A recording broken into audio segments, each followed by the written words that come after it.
the street people, telling them that God has smiled on me. God has smiled on you if you got breath in your body. If he woke you up this morning and started you on your way. And I want to tell you some stories of people that God smiled on.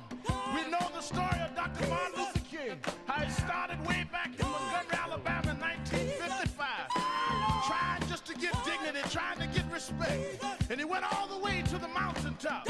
But he didn't forget about the brothers in the valley. He didn't forget about those trapped in the alley.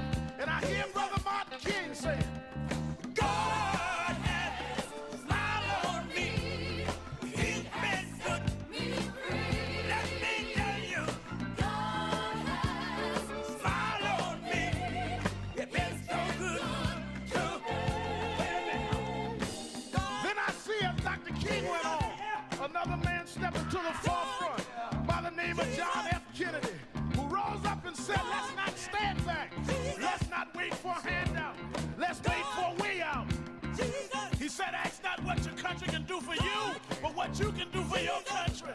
He said, don't us gravel and don't us moan, because God done smile on us. God, let me say it. God has smiled on me. He has set me free. Let me say it. Yeah. One more time. I want to say it real slow. I'll say God has smiled on me. He has set me free. Pick it up.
Al Sharpton's views and opinions are his own and do not necessarily represent those of Radio 1 Incorporated, our affiliates, our subsidiaries, or our advertisers. Keeping it real. Buddy Joe, how you doing? Well, man, I'm doing great. He's America's civil rights leader. The New York Times says he's not only the most important person right now in the civil rights movement, but the New York Times says you're the most important person in the Democratic Party. Sharpton. I am here, Reverend Al, with Dr. Glenda Glover at Tennessee State University, and I have the Tennessee State University leaders who all want to thank you for being our civil rights leader. The Attorney General of Black America, Ben Crump. Commitment to justice. And I'm probably going to need your help on this legal fight. You know, they shorted the historically black colleges and universities to the tune of about $13 billion, and Tennessee State was the one they shorted the most. Absolutely. Well, let me know. I'm on the next plane as soon as you holler. You know, when Ben Crump called, I don't even question it. I just head to the airport and get the details on the way. Live from the National Action Network corporate headquarters in New York. Keeping it real. It's Hot Button Monday. And now, America's #1 civil rights leader, the Reverend Al Sharpton. It's Monday, August the 11th. Do you know what time it is? It's Al Sharpton's time. And for the next 3 hours, it's time to put aside all pretenses, deception, denial, or fronting. The time has come to keep it real on Keeping It Real with Reverend Al Sharpton. A very good afternoon to you all across the country.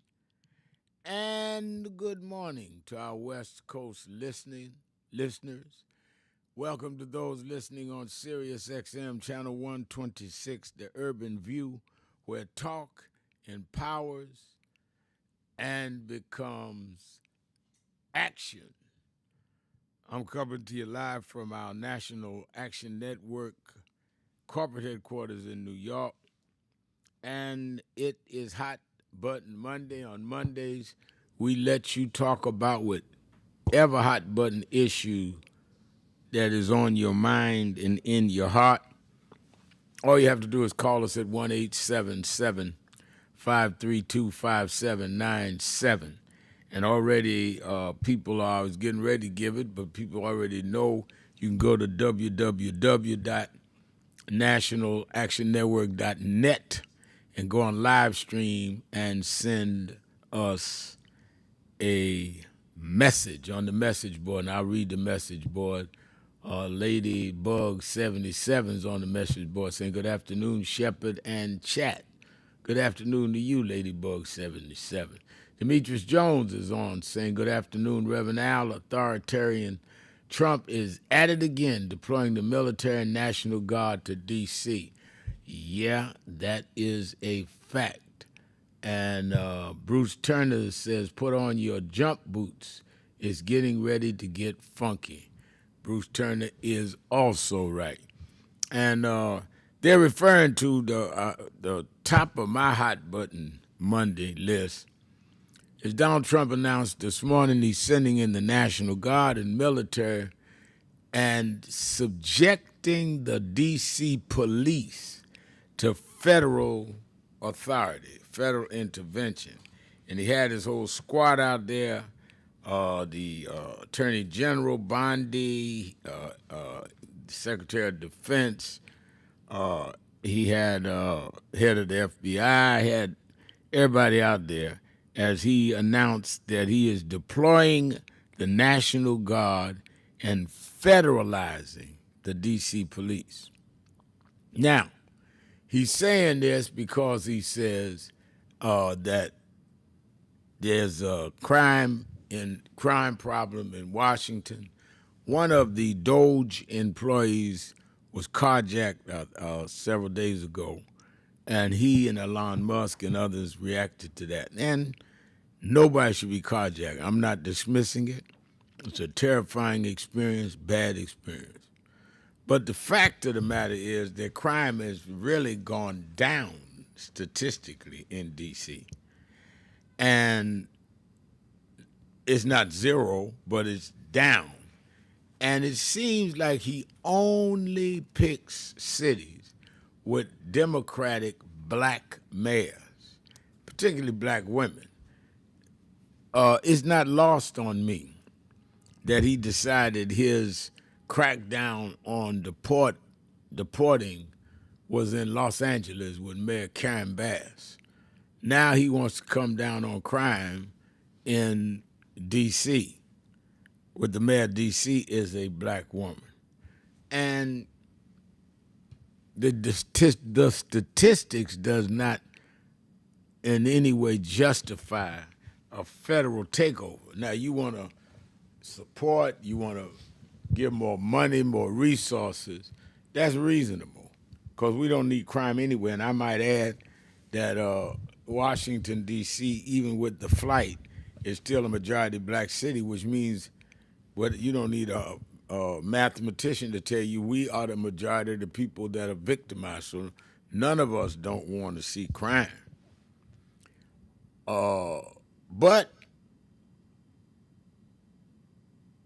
he needs to get your mind, and more important, your mind, his base's mind, off Epstein.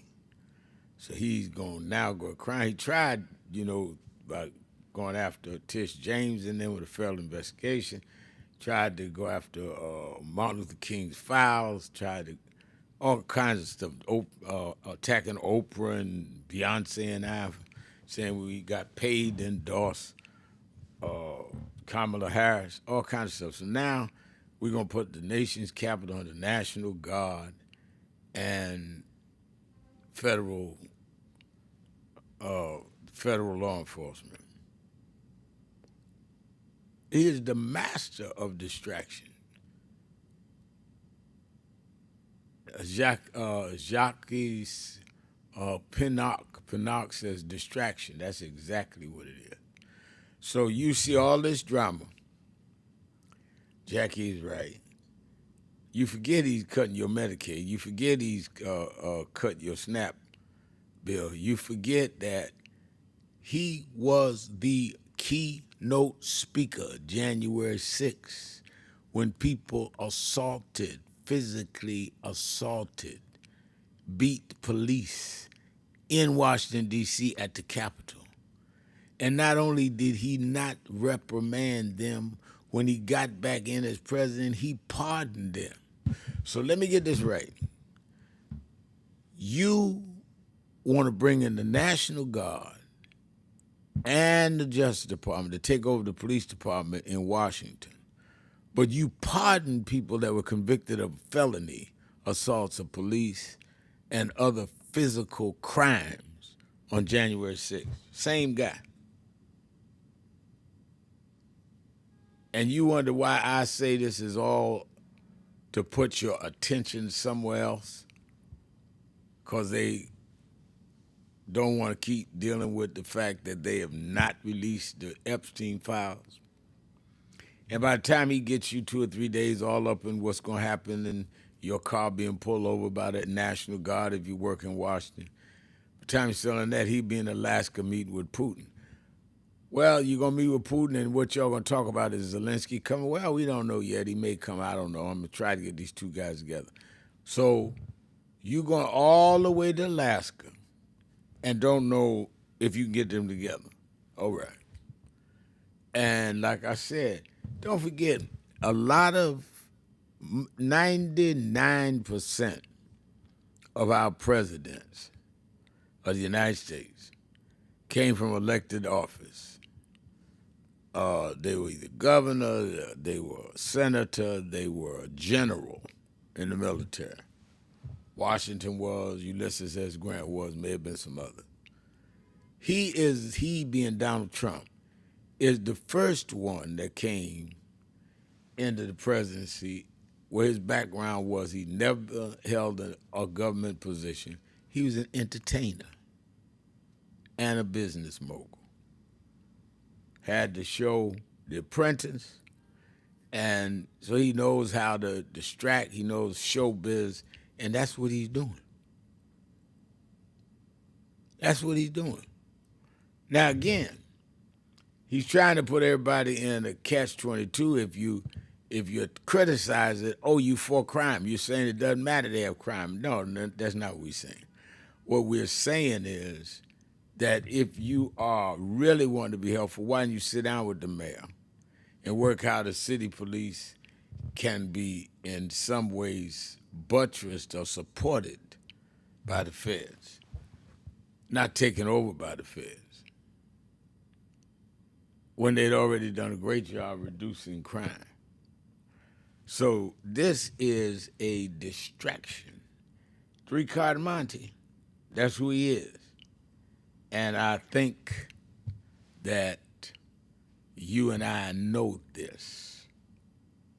And I think we need to be honest about it. So let's talk about that. Let's talk about how they are still on the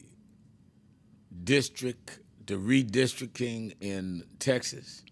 The state legislators are still out. I had one on Politics Nation last night. She was on along with Governor Vesey, and they had, of course, our sister Crockett on.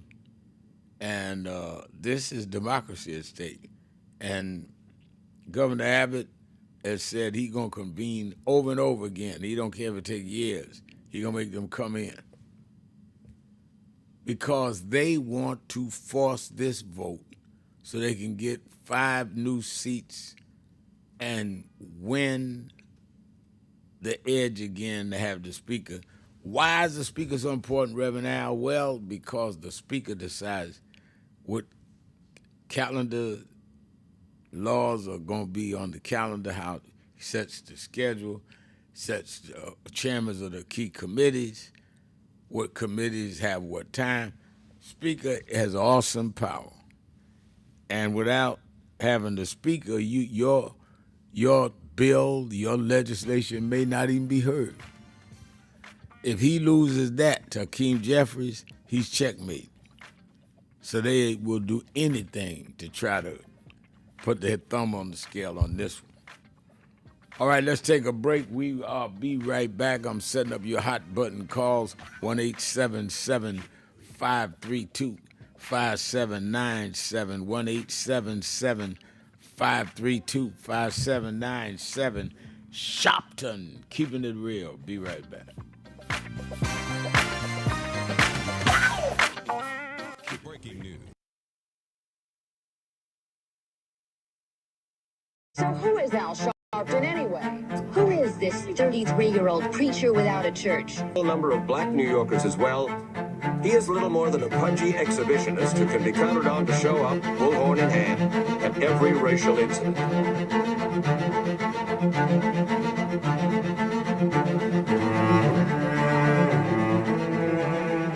I often quote Mark Twain saying, the 2 most important moments in life is the moment you are born and the moment you find out why you were born. I had a very troubling conversation the other day that prompted me to do this little video. Young man that I've known a while came to me, and he was crushed. I mean, really crushed, because people were criticizing his work. He's in the ministry, but he's also an actor. And he said he couldn't understand why people were jumping all over, criticizing him, trying to find scandalous and derogatory things about him. And I told him, I said, you know, you very young. You don't know the road I've traveled. They call me everything but a child of God. A blabbermouth, a loudmouth, too flamboyant, an agitator, a racist, I a race had to baiter. learn. Yeah, right. I was not defined by how others saw me. I was defined by how I saw myself. and whether I was being true to myself. Some of you watching this don't like me. And it doesn't matter as long as I know what I'm doing and I like me for being real. So I'm doing this video to say to you, whoever you are and whatever you do, you may not be in ministry or social justice, none of this stuff, but don't live your life worried about opposition or people that don't like you. You can turn that around. Use me as an example. The same people that call me a scam artist, a con artist, a sellout, or racial hustling, I kept going. And the people I respected started respecting and publicly embracing my work. When Coretta Scott King, the widow of Dr. Martin Luther King Jr., had this to say about Al Sharpton. A leader who has protested injustice with a passionate, unrelenting commitment to nonviolent action in the spirit and tradition of Martin Luther King Jr. And I am talking about your leader, our leader, the Reverend Al Sharpton. The other thing that hasn't changed is the National Action Network's commitment to fight injustice and inequality here in New York City and across America. And that's not only a testament to Reverend Sharpton, it's a testament to all of you who are here tonight. First and foremost, to Reverend Sharpton. I saw him when he first came on the scene, and I have marveled at his tenacity, at the development of his intellect, and his devotion to our movement, and much he has contributed to the world we are experiencing. I am honored, and I must say that when I had my debate with Dr. King on the issue of the church and religion, he didn't warn me that after his departure, his space would be filled by another preacher, and that preacher would be Al Sharpton. All you want in life is people that matter to you to say you did all right. And more important, that you can look in the mirror and say you did all right. Thank you, Rev. Thanks for that introduction. Look, we've known each other for a long time. I'm grateful not only for your leadership and partnership, but quite frankly, more importantly, for your friendship. And thanks to all of you, members of our nation's most important civil rights organization. You have been, over all of your years, such an extraordinary leader. You are a voice of truth, a voice of conscience, a voice of practicality around what we must address and what we can do. And I thank you so much for your friendship. I remember that most of the youth around Al's age, he was about 12, wanted to be like Connie Hawkins, a great basketball player, legend, or Earl the Pearl, or Clyde Frazier. Al wanted to be like Adam Powell, a powerful preacher with a social justice gospel. He was very close to, at that time, to Reverend William Augustus Jones, powerful preacher and social justice advocate, and Reverend Gardner Taylor State right down the street, and Bishop Washington, whose church he came from, and Reverend Sandy Ray. He wanted to be like these giant preachers. He wanted them to have the edge, however, of the King's social justice dimension. He wanted to be like them, now he's one of them. Perhaps taller than most of them because of the risks he has taken and the reward God has given him with his gift. I remember so well that I first escorted him to jail. He was around 13 years old, with the jail fighting the ANP. He was in the lineage of our struggle. He grew up in it. We didn't just see him on TV one night. He didn't happen. He came bottom up, not top down.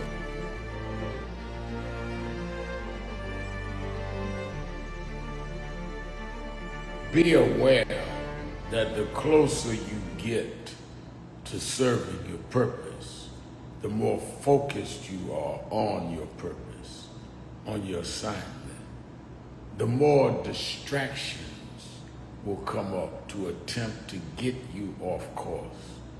Now, I'm not certain whether these distractions are from the evil spirits or demons around us, or whether it is God testing us. But I can assure you, distractions will come the closer you get to focusing totally on your assignment, on your purpose. So be aware that as you get really in the rhythm of fulfilling your purpose, expect distractions resist them, and keep staying on your side. It's been a long time coming, but I know 1968, Dr. Martin Luther King was killed in Memphis, Tennessee. And it has been the commitment of National Action Network to always, in the month he was killed, to let them know they killed the dreamer. Because I have a dream today. When they came for the dream.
Keeping it real. I'm your host, Reverend Al Sharpton, and we're back 1-877-532-5797, 1-877-532-5797, and we are getting ready to take all your calls. I'm reading off the message of our message board on our live stream at National Action Network. Lori Parks, my dear friend, co-activist, is saying passports, social security cards, ID, birth certificates will need on hand in the future. And Mayor Rodney Jones is saying, I have my military ID, my veterans ID. And Laurie's also saying ladies who are divorced should think about changing your last name to your maiden name. Y'all got a lot going on the message board today, Laurie and Mr. Mayor.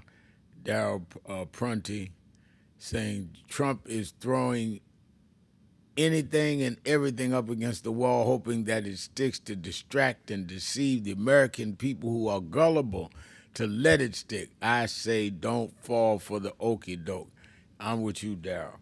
Let me say by way of announcements, don't forget, every Saturday and Sunday, watch Politics Nation with Al Sharpton, live at 5 p.m. Eastern Time on MSNBC. We had two dynamite shows this weekend. I had everybody on from Congresswoman Jasmine Crockett to the Congress man Vesey, whose districts are the ones they're trying to, one of two other five they're trying to take out. On and on. We had Mary Sheffield, who just won came out number one in the race for the Democratic nomination of mayor of Detroit. Just on and on. Everybody that you need to hear from. Every Saturday and Sunday, 5 p.m. Eastern Time, at 5 p.m. Eastern Time on MSNBC. Let me also say the Saturday Action Rally had a great rally Saturday, and people showed up, people getting ready for the big march. We're getting all kinds of people calling, wanting buses, and we're getting them. We have about 11 national unions organizing their members. They're going to be there. And you that need more information, go to www.nationalactionnetwork.net, www.nationalactionnetwork.net, or go to the toll-free number, 646-380-2000, 646-380-2000. We had a pre-rally last night at Mount Nebo Baptist Church, Reverend Johnny Green. People came out. We getting ready. We building up. This is the first rally from our community around all of this, cuts, all of these redistricting, all of this. We need to be there. Why Wall Street? That's who's financing a lot of the initiatives by Trump and Heritage Foundation and the anti-DEI crowd. That's who's financing it. And they're the ones that got the cuts that they gave to Medicaid and to SNAP, helped to finance their tax cuts. So that's why we're going right there to the folks that are the recipients. Wall Street. And some of you need to get a bus, just register, tell us what you need, and we get the information. We need to make a great statement August 28th, Thursday, August 28th. We're 17 days away. 17 days. You need to be ready. And Cameron Barnes. All right, Cameron, I see you texting me, saying bless you. Reverend Al sending love and support from Chicago at Rainbow Push. Well, thank you. I was in, and let me thank Dominique for sitting in for me on Thursday. I was doing the panel in Martha's Vineyard. It was a Congresswoman, Jasmine Crockett, and Ayanna Presley, two congresswomen, and I did a panel, and they were going to have it in the tent, and it was such a big crowd, they had to go in the auditorium, 1,000 people. And then I flew to Chicago to speak at the A. Philip Randolph Institute's convention at Chicago Hilton, and I went by and saw Reverend Jackson Cameron at Rainbow Push. So I was there in Chicago on Friday and in Martha's Vineyard on Thursday. I want to thank Dominique, and let me thank the Reverend Dr. Charles Williams II for sitting in for me in my absence, and I'm sure that everything went well. And let me get ready to go to the phones. Let me say this. One of the reasons, and I preach this and I practice it, one of the reasons I always go by and see Reverend Jackson is that's how I started in activism under Operation Breadbasket, where he was the national director under Dr. King. I became youth director in New York the year Dr. King was killed. I was 13 years old. So I started there, and I went on from there. I was already a boy preacher. My ministry had started under Bishop Washington when I was 4 years old, but I started there. And Bishop Washington's gone, and Reverend Bill Jones, who is the head of Breadbasket New York, an awesome preacher, gone. Many of the people that groomed me is gone, but Reverend Jackson. So it's not only the tremendous respect and regard I have for him, it also keeps me in touch with myself. He met me when I was 12, made me youth director when I was 13. So I've literally sat under him 57 years, even when we disagreed. 57 years, you're going to disagree on some stuff.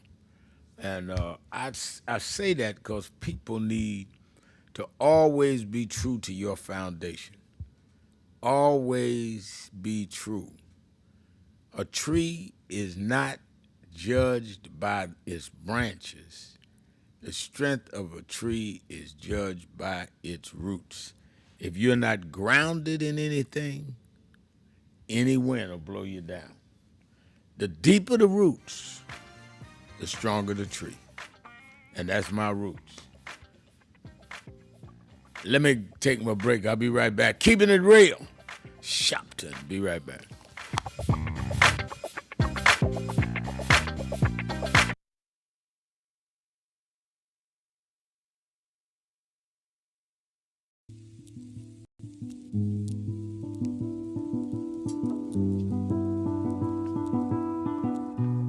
I had a thought this morning that I want to share with you about mentorship.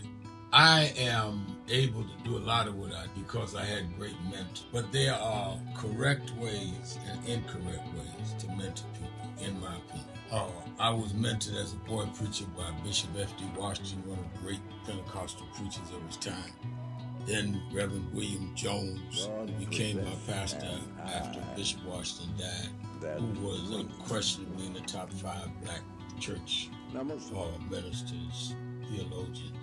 Reverend Jesse Jackson, who I started my activism under his leadership, he and Reverend Jones.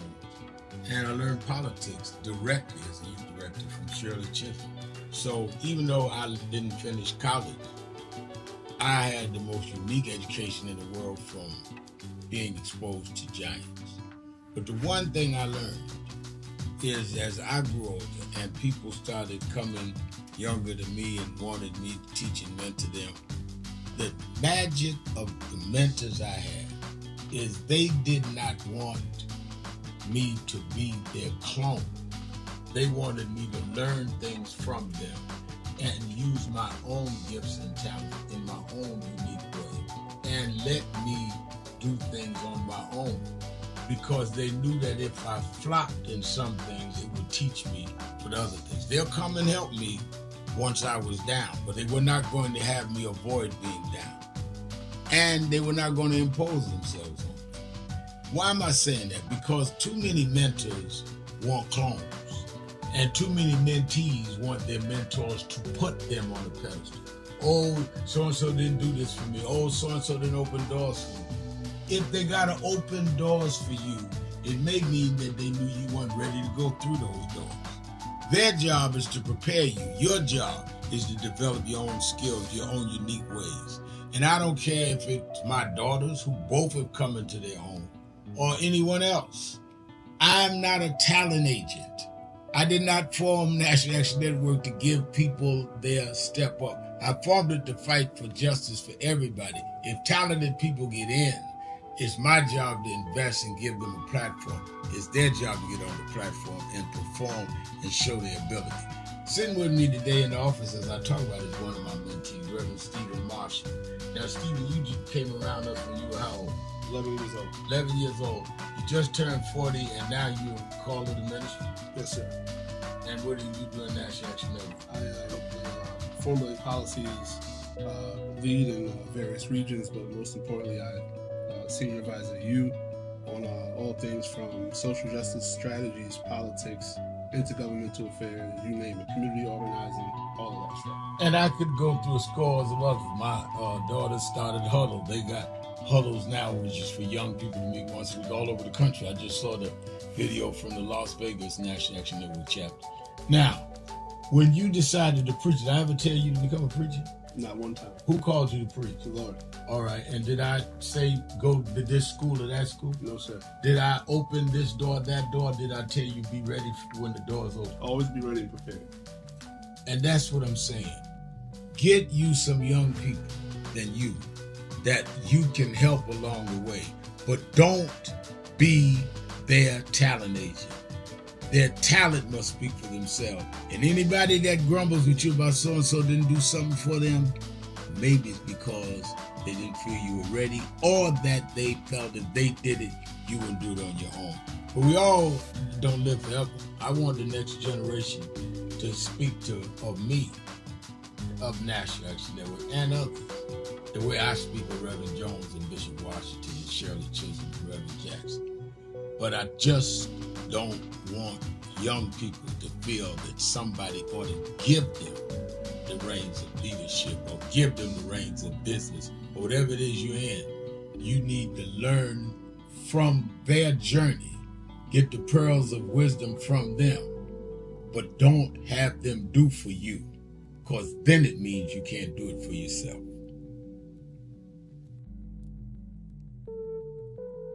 Let me finish this morning's morning thoughts to you as you head to your place of business by saying your assignment, your focusing,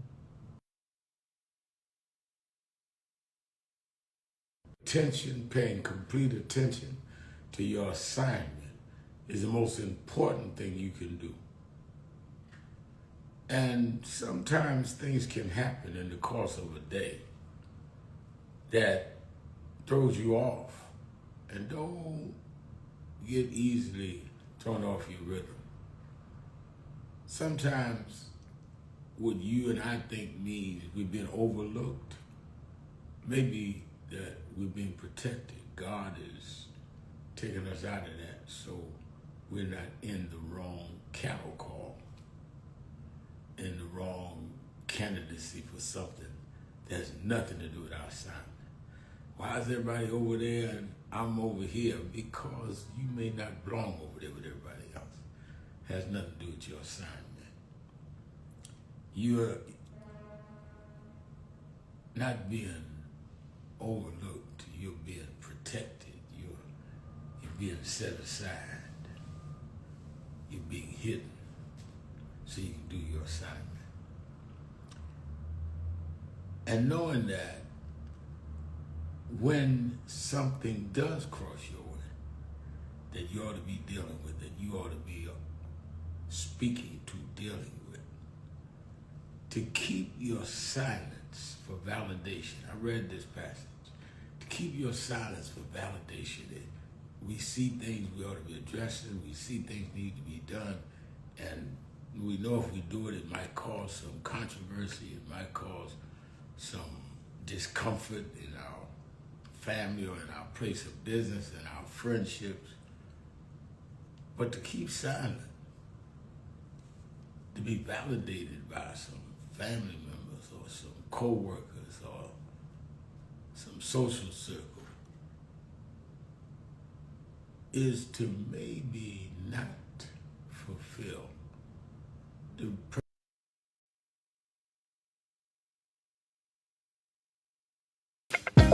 Keeping it real, keeping it real. I'm your host, Reverend Al Sharpton, and we're back. 1-877-532-5797, 1-877-532-5797. And of course, we are taking your messages on the message board at the live stream at nationalactionnetwork.net. All right, let's start with the phone. Let me start the week off right with my dear friend. We blessed when she's the first call. My dear friend from Chicago, the beloved Miss Eunice. Miss Eunice, you're keeping it real with Al Sharpton. Good afternoon, Reverend. How are you today? I'm doing well. How are you? I'm doing well, and it just sickens me at what's going on. It's past hot button Monday. Is burning up Monday. Yeah. And it's, if you ever want to see abuse of power, see what's going on now. And if Trump was so worried about crime in D.C., why didn't he stop the insurrection that he caused January the 6th? He sat and watched on TV while the Proud Boys, Oath Keepers, and others beat the police. They tore up the Capitol. And he's always blaming others. Now, he is president in name only as far as I'm concerned. And he said he alone can fix things. And why does he keep bringing up Biden? Biden is not the president. And since he has returned to office, he's done some disgusting things. I think he's looking for a Nobel Peace Prize. And he can sit there with a straight orange face and 34 felonies, and they all need to go to, excuse my French, Hades. And every time it gets hot on the trail, you notice this about the scandal, he comes up with another scheme. And I do believe that's what Vance and the others were doing in that meeting that they had. And remember, since the courts are stacked, what is it that the citizens can do about this? Do you have any idea? I think the citizens need to first create a climate, which is creating a movement that will change the makeup of the Congress next year, which is why the march on Wall Street is important, be other marches and rallies between now and the midterms. You have to have mobilization and then organization to change things. How did they do it? They started with the Tea Party, then went in the birther movement. They agitated and set a climate. And by the time they finished setting the climate, all of the rural voters and the red states went with them. We have not set a climate. We've been sitting around in mourning since Kamala Harris lost. And no one was more devastated than I was to see Trump get back in and to see Kamala Harris not get in. But at some time, you got to snap out of it and go back to work. Everybody is rallying. Everybody is rallying but us. And we have the most to be rallying for. And, you know, people do come out of a coma. That's and, right. you know, Rev, I'd like to know, where are the files Bundy was going to release? And now they're saying there's nothing to see. And it just so much going on. He's firing FBI agents and everything, people that are experienced. And this has a lot to do with this our democracy also, because they have secrets. And because they did their jobs, this guy's firing them. And every day it's a new thing going on. So like you say, we better get to work, and I mean work fast. There's no time for sleeping. We have to sleep with one eye open and one shut if it takes that.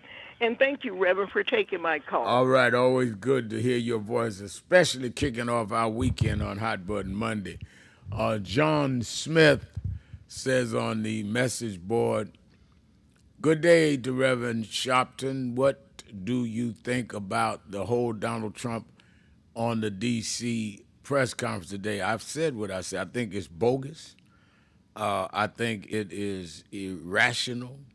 Here's a man that pardoned people that have been convicted of felonies of assaulting police officers on January 6th. He sat in the White House and watched on TV while they were doing it, and he sent the National Guard in then. This is showboating. He knows good and well crime is going down, violent crime is going down in Washington. He's trying to use the black woman present Mayor Bowser as some kind of pawn that he could use to try to get us away from Epstein and act like all of a sudden he wants to fight crime. He didn't want to fight it on January 6th, 2001. Let's go to Demetrius in Cleveland, Ohio, WERE. Demetrius. Hey, thank you, Reverend Sharpton. Good talking to you. I just want to speak on briefly on a few topics concerning the legislators in Texas. Hopefully they'll hold down until the courts make a ruling of the people in Texas to put pressure on the other legislators there in Texas to hold withdrawal of the district. You know, the way it's supposed to be democratically, because really, you know, the whole country be at stake. Because we don't want one party, you know, to withdraw the line so they can stay in power. That'll be defeat of democracy. You know, we don't have a one-party system. And the way, you know, the Republican Party is making cuts now, the way they appoint people in key cabinet positions like Robert Kennedy Jr., he want to get rid of a whole lot of vaccines, you know, that some people really need. And that's why the rise of the measles and so forth. So we have to really unbag those people who left the state of Texas because of the unjust way the governor of Texas and some of his other followers is trying to make this a one-party country. And we really don't need that for the detrimental for everyone here in the United States. Well, the And only also, one that has a one-party country are autocracies, and that's clearly what he's trying to do. But go ahead, you were not finished. I just wanted to emphasize that point. That's okay. Yeah, I understand what you're saying. That's a autocracy, because it just would be one person making a decision, or the people around him who have the most wealth or in his circle. And also, when it comes to the meeting that Putin's supposed to have with Donald Trump, Ukraine should be included, because also the rest of Europe, because Europe put just as much money in the defense of Ukraine just as much as the United States. And to exclude the Europeans and exclude the Ukrainian president, that's discounting their contribution on the lives of the Ukrainian soldiers. So that's blood that's been shed, but yet the president have no say-so in the negotiations. That's unfair to Ukrainian people and unfair to the Europeans as well. And it making suspicious about Donald Trump. He's really out for justice. Like he's just putting on a facade to say that he's trying to make peace, and really, him and Putin is pretty much on the same page. And when it comes to Israel, want to take over Gaza completely, I think the Israeli government have to realize you can't persuade people, especially Palestinians, to accept a government that they don't recognize, and the mass killing that's taking place and the people starving there. All this really doing is to breed more anger among the Palestinians. And they have to deal with that anger in the future, because they can't oppress people and think that people are going to accept that in the future. They don't have enough military force to keep people in submission like that. Eventually, it's going to come back, and hurt the Israeli people. And lastly, Donald Trump, want to take over the police force in Washington, D.C. To me, I see it as extension of what he want to make Washington, D.C. like this little fiefdom. He controls it, because just like he want to remodel the White House, he want to add extension to the White House. I think his mind is he wanted Washington, D.C. to be under his control, just like his own palace, because that's his ego coming into play. And he had to realize, he's not a dictator. He can't take over Washington, D.C. just to please his own ego. And one more thing, I'll let you go. With the move of President Obama portrait, he put it in the hallway. Put it in the hallway. He took it from display, because I've been to the White House since the portrait was put up under Biden, and it was prominently displayed. You pass it. You pass a portrait of Michelle Obama. He's hid it up in the stairwell now, which is under secure. You can't.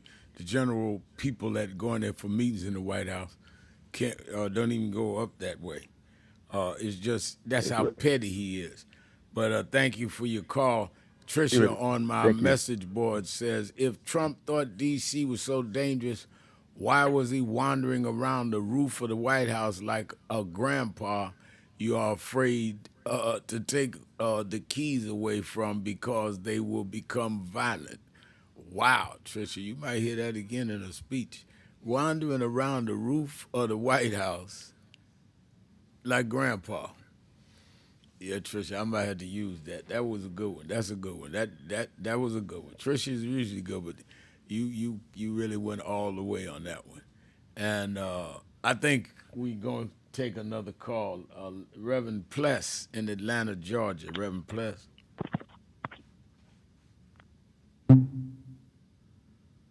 Is that Reverend Pless, or did he drop the mic? You young folk be dropping the mic. So is that, hello? Okay, I hear him now. Can you hear me, Reverend? Yes, hello? Sir. Yes, sir.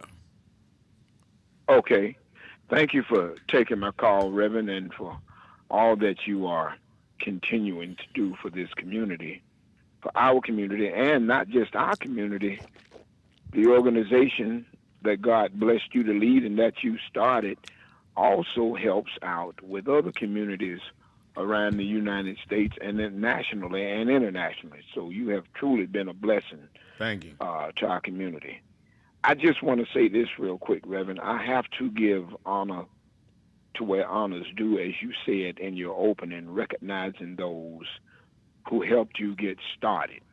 I have to recognize my own pastor here in Atlanta, Dr. Clayton Taylor at St. Paul Baptist Church, who helped me get started and licensed and ordained me at 25. I was 25 and good looking, not old and good looking, but we're grateful. And for the pastor now who I work with below Madison, Georgia, Reverend Tommy Hall. So you have to continue to give recognition to those and give praises to those and thank those who helped you get started. So Jesse Jackson has always been a rock in our community, and we will continue to pray for him. Now, moving on right fast to this thing with President Trump, as you said, I have never seen anything like this in my life, Reverend. A man who has 34 counts, who is a convicted felon, and as you stated earlier, who has never, ever held a public office, and hardly, Reverend, I don't think anybody in his administration has ever really held public office. They're all just showmen. You put all these billionaires in charge of different parts of the government, and none of them have any experience. None of them know anything about running any business. Hold 1 minute. Hold 1 minute. minute. Reverend, hold one. I got to take my break. I want you to finish. We'll be right back with you. Okay. Keeping it real. Sharpton. Hot Button Monday. Be right back.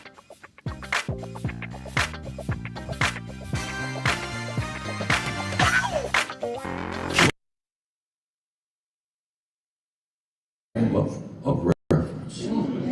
400 years later, it's time to do some assessing where we came from. While Alabama, Georgia, and South Carolina, and Mississippi take the hits, the real trade market for commerce and cotton was New York, the port of New York. As a matter of fact, Joe, the first state to end slavery was Vermont. It was all the way up the coast. The big shipbuilders became rich off of our enslavement. Say our people are not slaves, they are our ancestors. They may be slaves, the person, they're our ancestors, they're our foreparents. The money is made off of the commodity. We were the commodity in the commodity exchange. And they would import Africans, they export cotton and tobacco. And they built the whole economic system around Wall Street. Africans, because they feared the Indians would attack the Dutch, built a wall on Wall Street. That's why they named it Wall Street. It's the Africans, with logs and trees, they built a wall around Wall Street, keep the Indians from attacking the Dutch. So Wall Street was named after us.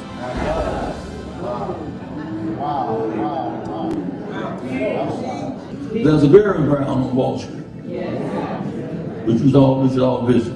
Those are our foreparents. At some point, they moved us to the other end of Manhattan, which is Harlem. So we are on the same island as Manhattan. Manhattan, Harlem, Wall Street, on the same island. Harlem is right down the road from Wall Street. That's interesting that most of our leaders who argued different cases never quite got to march on Wall Street. That was Reverend Jesse Jackson speaking at National Action Network's House of Justice in 2020, saying that we'd ignored dramatizing, putting the spotlight on the economic inequalities, the economic issues of this country by never having marched on Wall Street en masse. Well, on August 28th, 5 years later, we're going to do just that. Because with this big, beautiful bill, which is a big, ugly bill that cuts Medicaid, and SNAP, with the ending of diversity, equity, and inclusion programs and initiatives in the private sector, which gives blacks and others jobs, contracts for businesses, making sure we make the C-suite based on our merit and not excluded because we didn't have the family background in a given place, whether it be academic or business. The people that benefited from that are the ones on Wall Street that deal with the stock markets, that deal with the Dow Jones, that deal with making trade off of the decisions of those that supported the Trump initiatives in this area. So we are not this year going to Washington on the anniversary of the March on Washington. On the anniversary of the March on Washington, we're going to Wall Street. And Reverend Jackson, we're going to do what you said.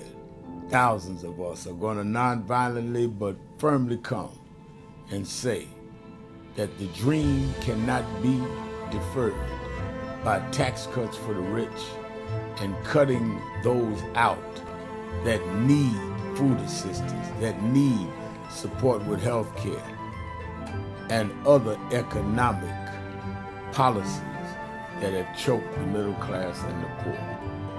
August 28, 2025, go to www.nationalactionnetwork.net, get the details. Meet us 10 a.m. at the African Burial Ground and be ready to march. Buses are coming from all over the country.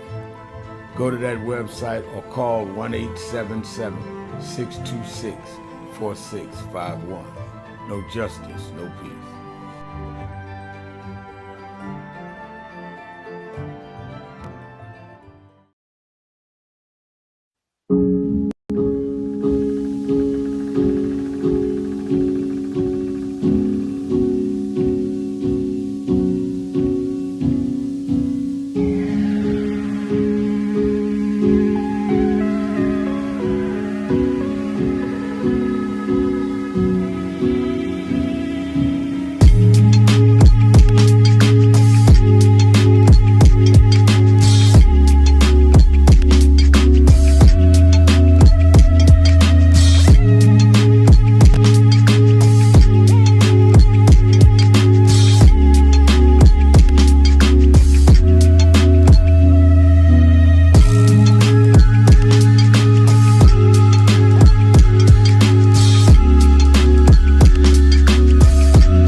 Good morning. I trust that you worked with me on our weekend assignment of thinking of at least 3 pivotal moments on our journeys that help define and refine where we were on our journey and who we have become and yet still becoming.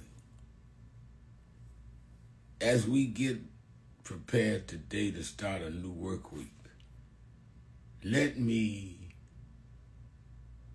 admonish you to not just drift into the work, but be very conscious and deliberate into the work week that you and I have been blessed to now begin to see.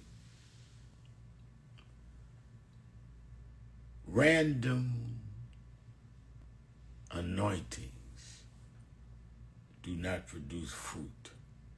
You were anointed, you were given a purpose to get things done under that anointing and in pursuit of fulfilling that purpose. Not just randomly say, I'm anointed, I'm a life of purpose with no work assigned to it. You must fulfill assignments. If you go to work today, your business, your job, whatever it is you do, you have a assigned job, assigned duty that you must do. And such it is in fulfilling your purpose. Stay on your assignment. Negative forces, the first thing they try to do is rob your identity. So if you are not clear on who you are and what your assignments in life are, what you're trying to get done, what you've been brought to this hour to get done, if you're not aware of that, you will not walk in the authority given to you by God to achieve certain assignments and get them done and define what your life and existence has been about. So go forward into this new work week saying, I'm not going to be distracted. I'm going to stay on my assignments. I'm going to stay on my purpose.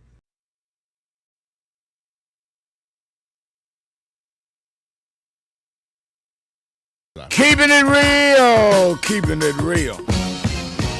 I am your host, Reverend Al Sharpton, and we're back 1-877-532-5797, 1-877-532-5797, twitter.com, The Rev Al, twitter.com, The Rev Al, and we are joined as we are every Monday to kick off the week by the Democratic strategist and founder and CEO of Blueprint Strategy LLC, Antoine Seawright. Antoine was on Politics Nation on Saturday evening. Glad to have him in studio. How you doing, Antoine? I don't hear Antoine. Me? Rev? I hear you now, yeah. Yeah, it was good to be with you on deck Saturday in New York, Rev, and always a pleasure to spend Monday with you. All right, let me go back to Reverend Pless. Reverend Pless was doing his Hot Button Monday message. Go ahead, Reverend. Thank you, Reverend. And I just wanted to say you and Antoine both were looking pretty good that Saturday. Both of you was as sharp as a tack, as the old folks used to say, and rust as a nail. Couldn't tell neither one of you nothing. Yeah, he was sharp. I told him that day, and I wish I could have shown his shoes, but this wasn't that kind of show. But he was sharp.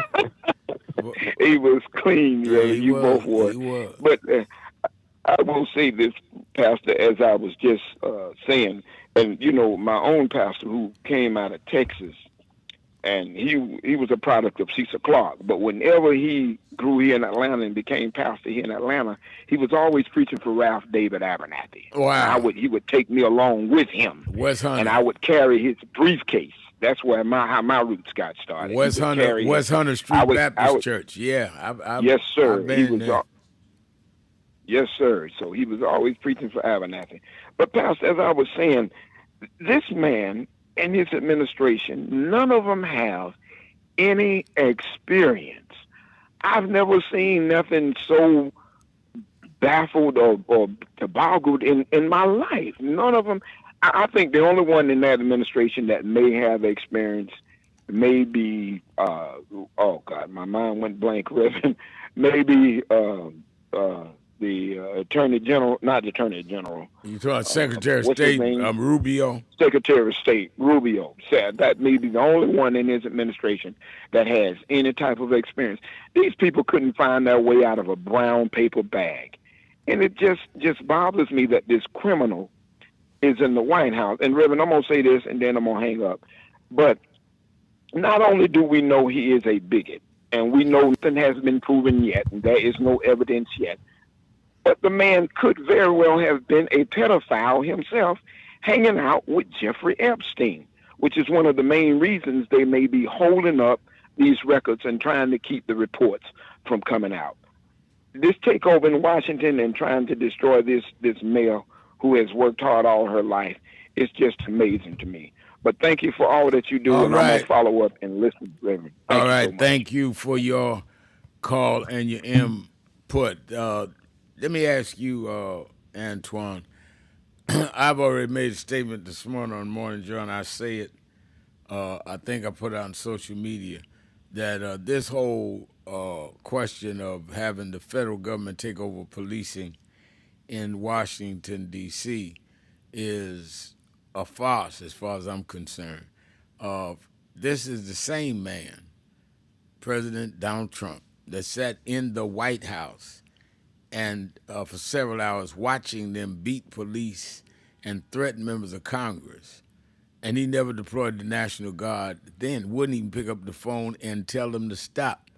So you've got to question his motives on wanting to fight crime. Crime is down in Washington. Violent crime is down. And he seems to always want to go after cities that have black women mayors. Well, Reb, you drew from my well with your thought. January 6th, he had the authority and the power to do something. He refused to do so purposely. Of course, his previous effort, inserting himself into California, L.A., was a test case for Mayor Karen Bass. The court intervened and so forth. So we got some clarity there. And now Washington, D.C. And there are two ways to look at this. First of all, in his press conference, he was citing data from 2023 and not 2025. And every major city across the country has seen violent crimes go down, and that's large in part to Joe Biden and Kamala Harris passing the first bipartisan piece of gun legislation in 30 years that invested in those cities to deal with crime head on. But the other piece of this is two ways that he is looking at this. I think one is a distraction from Epstein and the big ugly bill and some of the other things happening that has juiced his numbers down amongst his base, and he knows the best way to do that is to pick a racial fight with a black mayor. Right. The other piece is crime is a red meat issue, Reb, and what more does he want to do than to pick a fight with a black mayor in Washington, D.C., for us to be able to respond and say and get on record saying that we're anti the police. And what did that do? That cost us elections before, when we started talking about defunding the police and anti the police. And that's the conversation he wants to have. And the same way with Karen Bass, he did it with immigration. He's doing it with crime.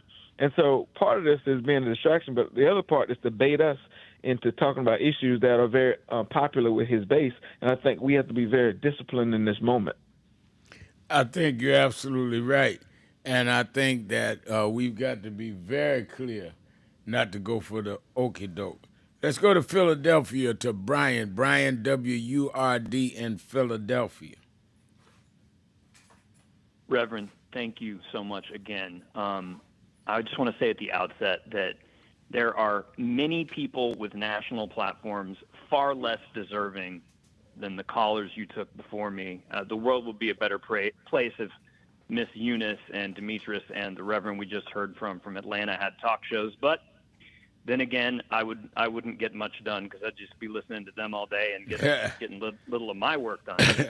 So, and it's also great to see Antoine Seawright this weekend on Politics Nation. He's one of those books that can be judged by its cover, let me just say. And so I wanted to say, since I had the honor of speaking with you a week ago, I've been busy finishing 2 new video mashups of my conversations with you which I am praying will bring you and yours, possibly even Spike Lee, I don't know, immense delight. One features Mamie Smith's Crazy Blues, and that's mixed with Prince's 1985 song America, and the other features Prince's B-side, one of my favorites, Hello. And the theme of that is our discussion about the treacherous alliances between some progressive politicians and public figures with many of the most toxic forces among the manosphere. So also, I've been composing my follow-up email to Reverend McHenry since you gave me his contact info with links to those videos and materials about our Spotlight Democracy Accountability Project, which we would treasure any partnership with NAN, which y'all might have any bandwidth for in the future. So I'll be sending those no later than tomorrow. I just wanted to update you and also him because I have been, the weight of having anything to do with you and your holy mission is so heavy, Rev, that it's just taken a while. So anyway, so I hope that he and his team has time to review it before my wife and I make our first visit to the House of Justice this coming Saturday. Get it, and I just wanted to ask. Get it to him, and I'll make sure he looks it over. Bless you, sir. I have two questions. First, a follow-up to last week's call. I wanted to ask, have you had any success reaching out to folks at Indivisible, Rachel Maddow, or other colleagues? I've reached out to Indivisible. I've reached out to Indivisible about the March on Washington you're talking about. And they, I think we have a call set up with them for tomorrow after I get off the air, a Zoom call with some of the organizers. So we're on that. Beautiful. That is wonderful to hear. And second, follow-up question, comment. I watched your sermon from Saturday 3 times this weekend. Didn't watch much more because it was so powerful. Everyone should go watch that if y'all haven't seen it. It moved me to tears. Your choir at the House of Justice makes Edwin Hawkins singers sound like amateurs. So well, I loved Edwin, but I'll tell them that. Thanks for the compliment. Absolutely beautiful. In your sermon, you spoke about why you first started marching in New York, because racism above the Mason-Dixon line was invisible. And it reminded me of Randy Newman's 1971 song Redneck. Yeah, I know that song. Yeah, wow. you hit a bone there. Wow, love you, and thank you for your call, and thank you for your complimenting my message, my sermon on Saturday. And I don't know if you watch it on video or not, but you think I could get away with a pink suit like Antoine? I don't know, people. I don't know. I'll get out there, but I ain't done pink yet. Well, we'll talk about it. Let's take a break. We'll be right back. Keeping it real. Sharpton. Be right back.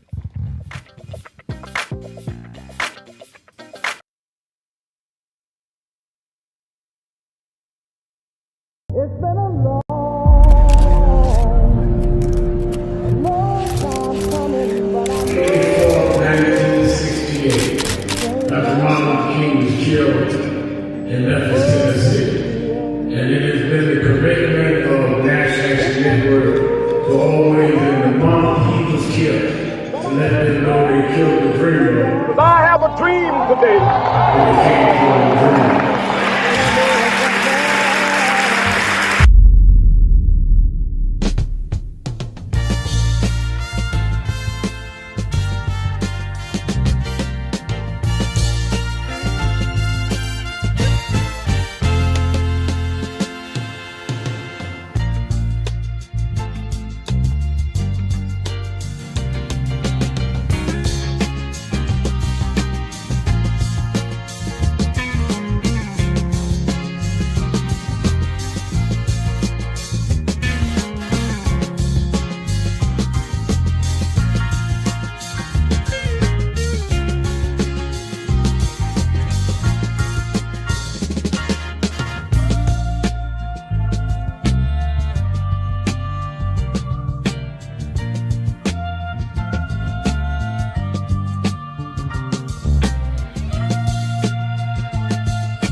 Let me finish this morning's morning thoughts to you as you head to your place of business by saying your assignment, your focusing attention, paying complete attention to your assignment is the most important thing you can do. And sometimes things can happen in the course of a day that throws you off. And don't get easily thrown off your rhythm. Sometimes what you and I think means we've been overlooked, maybe that we're being protected. God is taking us out of that so we're not in the wrong cattle call, in the wrong candidacy for something that has nothing to do with our assignment. Why is everybody over there and I'm over here? Because you may not belong over there with everybody else. It has nothing to do with your assignment. You're not being overlooked. You're being protected. You're being set aside. You're being hidden so you can do your assignment. And knowing that when something does cross your way that you ought to be dealing with, that you ought to be speaking to, dealing with, to keep your silence for validation. I read this passage. To keep your silence for validation. We see things we ought to be addressing. We see things need to be done. And we know if we do it, it might cause some controversy. It might cause some discomfort in our family or in our place of business and our friendships. But to keep silent, to be validated by some family members or some co-workers or some social circle is to maybe not fulfill the purpose you were born to speak to in the first place. Oh, don't get me wrong, I don't address everything. I don't get in every discussion, every argument. But things that I know I was born to speak to, I speak to it no matter who is offended or uncomfortable or don't understand why I gotta open my mouth. I was born to open my mouth on some things and be silent on others.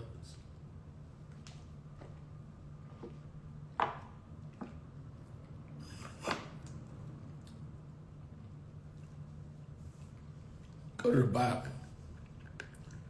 Esther in the Bible was in the king's house. Her beauty got her there. He liked to have beautiful women around.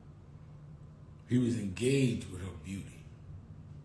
And her uncle Mordecai, who'd been the prophet prophesizing about how right in the king's palace, one of the king's right-hand men were plotting the genocide of his people. And he sent word into Esther. Esther was his niece, his family. And he said, go tell the king, they're planning the genocide of your people, Esther. She could have chose silence and stayed among the king's favorite women and engagements. And she sent back word saying, it is against the rules for me to bring business to the king and even go see him out of turn. And Mordecai, her uncle, sent word back and said, wait a minute, rules? Maybe you have come for such a time as this. And when the word got back to her, it connected with her spirit, and she said, y'all fast 3 days and 3 nights. I'm going to see the king. I'm not going to be silent. I'm recounting that biblical story to say, maybe you were born to to say what needs to be said and not engage in what does not need to be said. You were born with an assignment. Birds are born to fly. That's their assignment. Even insects assigned to crawl. What are you doing here? And are you doing what you was brought here to do? Well, Reverend Al, I ain't sure. Well, just go through the order of your life, how God has ordered your steps. Your steps will tell you where God was bringing you. You just don't want to be in step with the one that gave you your steps in the first place. There's a reason you're here. Connect with it. It's not hard to find. It's already been ordered. If you just hit your memory button and think of where your life and your talents and your mindset all align and follow your assignment. Sometimes we'll make people uncomfortable. Sometimes we'll make you uncomfortable. That's a good thing. Don't be comfortable in being irrelevant and unfulfilled. Thing past hope, because I grew up, like I said, single mama on welfare, and my mother told me there's a part in life that hope's gonna run out. But she told me you got a double barrel in your engine. I said, what is that? She said, you can switch from hope to faith. Faith is a little deeper than hope. Bishop Hilly is here.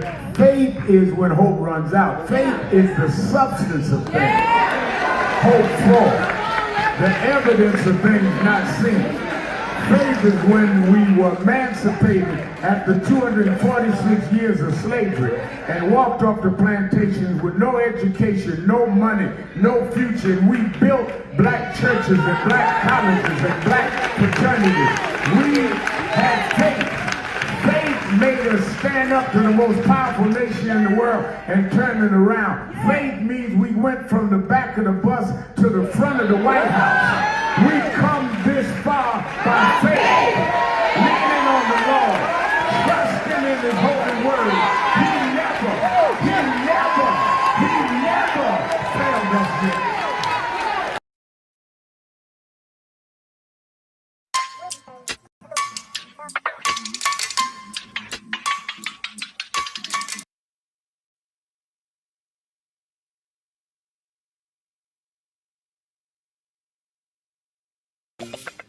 I am your host, Reverend Al Sharpton. Don't forget, every Saturday and Sunday, watch Politics Nation with Al Sharpton.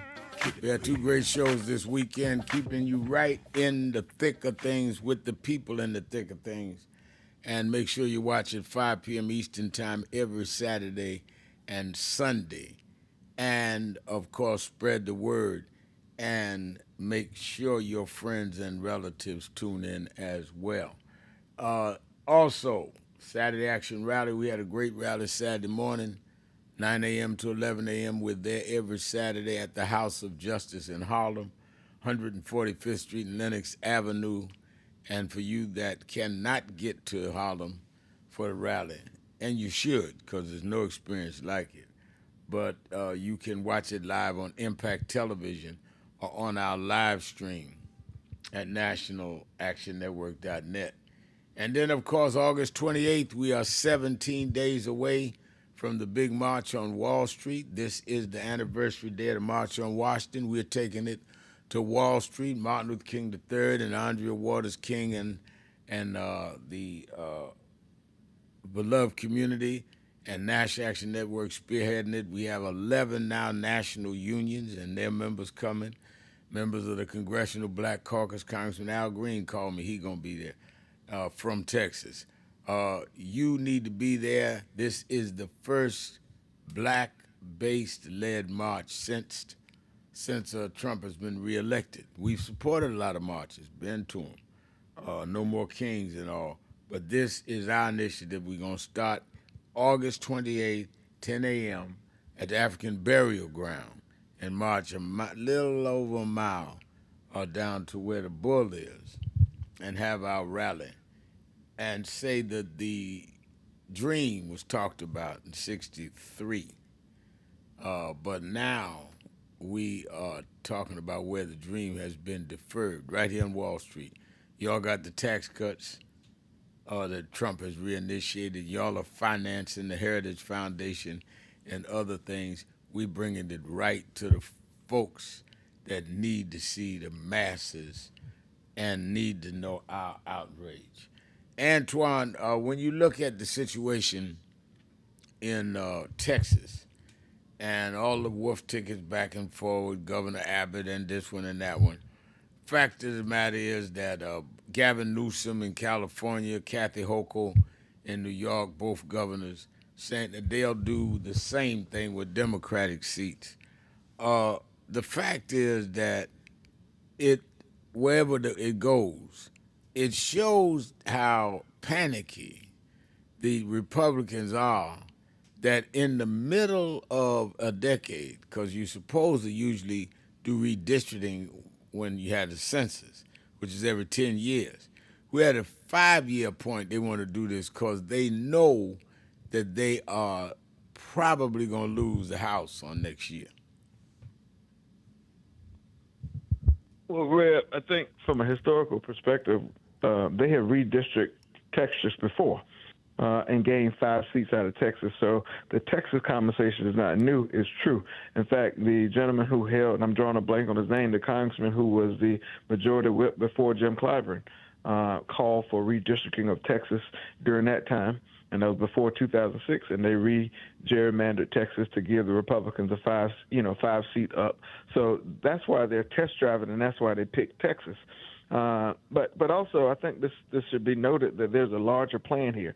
One, if you notice, Trump is also calling for the census to be reconsidered in order to take away undocumented immigrants. So that's number one. Number two, if you also notice, his right-wing activist court has teased that they're going to unravel Section 2 of the Voting Rights Act, which they've already unraveled Section 4. Section 4 gave teeth to Section 5.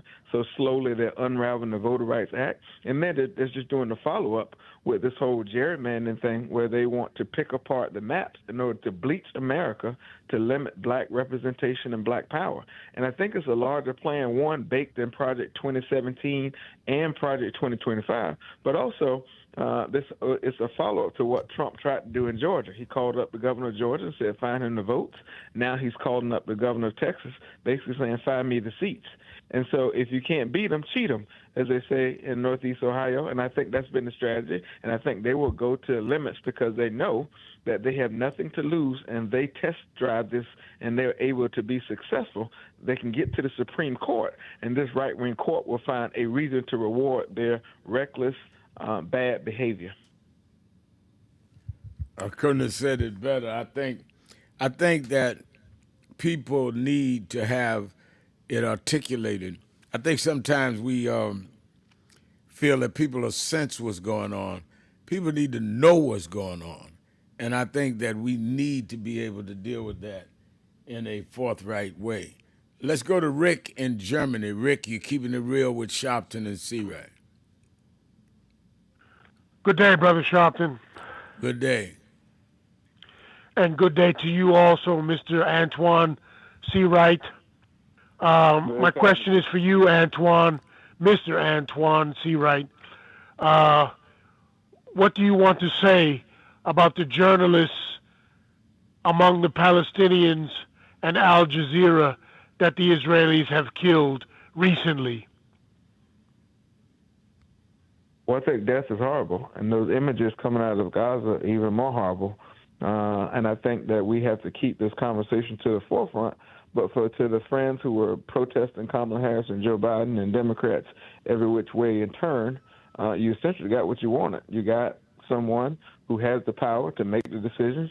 So I hope that you put that same pressure on Republicans who hold the majority in the House and the Senate and the presidency to do something about the horrible situation in Gaza.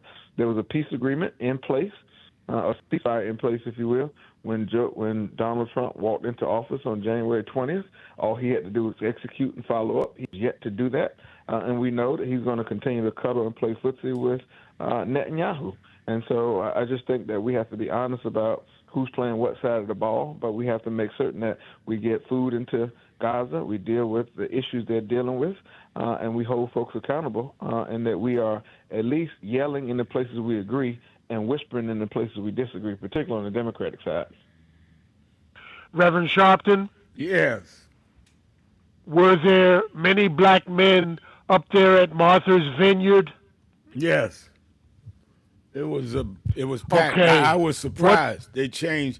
Originally, they had the three of us and to speak to a tent, about 250 people, and the crowd was so big they had to move it in the main inside auditorium with 1,000-seater. But I rode around a little bit and talked to a couple of people before. In fact, I went to see Bishop T.D. Jakes. I hadn't seen him since he was sick. And I saw black men everywhere. There were a lot of men up there. And what were the decisions made about how to get the working poor and poor black men to vote in 2026 and the 2028 presidential election? What did y'all decide on how you're going to get black men out to vote? I think that what Yanni Presley said, first, she has a bill, and that I hope is passed, around taking away some of the limits of voting. You've got to deal with both sides of this. There is the voter suppression, and then there's the voter self-annihilation, where we're not voting. And what we've said is that there needs to be an extensive campaign, both on social media and regular media, radio, TV, geared toward black men, that Donald Trump told y'all this, 1, 2, 3. He has done this, your jobs. Unemployment now is higher for black men than it was last month, and the month before was higher than that. He has told you that the migrants had your black jobs. Well, he's put thousands of migrants over the border. Why are we more unemployed than ever? And speak specific issues that black men raised and concerned. Now, what do you have to say, almost 7 months in, and address what Trump is doing, and specifically what concerns them. So that was a strategy we discussed. Obviously, there's some other strategies I'm not going to say on the air, but we're not going to leave a stone unturned. Let me say in closing, if I come home, Brother Sharpton, I'm going straight to jail. That doesn't mean I'm going to commit a crime, but I think the old guard, the liberal guard, has my ticket punched before Trump ever came back into office. But I want to say to young black men, now is not the time to go to prison in America. Trump's America will crush poor black men in prison. I'm done, Brother Sharpton. All right, thank you for your call from Germany, my brother Rick. Let me take my break, and we'll be back. A lot of callers. I'm coming to everybody. Keeping it real. Sharpton, see right. Be right back.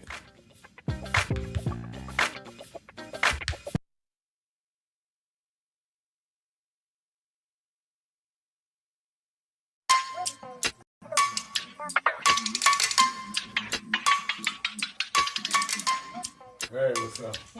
They got, they're doing, thank you. They're doing, what's on your mind? Yeah.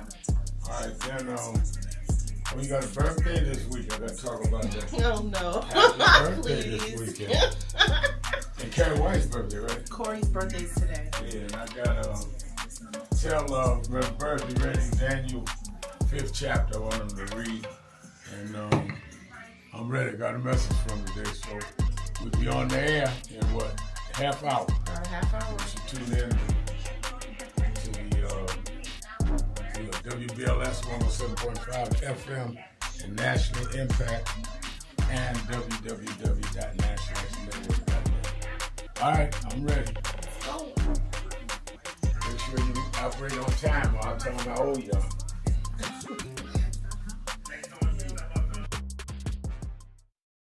you. Thank you, guys. Thank you. Thank you very much. Let me thank Charlie King, Dr. Richardson. Most of all, let me thank Reverend Al Sharpton for bringing us all here together today. The Urban Action Network. I am proud to be a candidate for the presidency of the United States of America.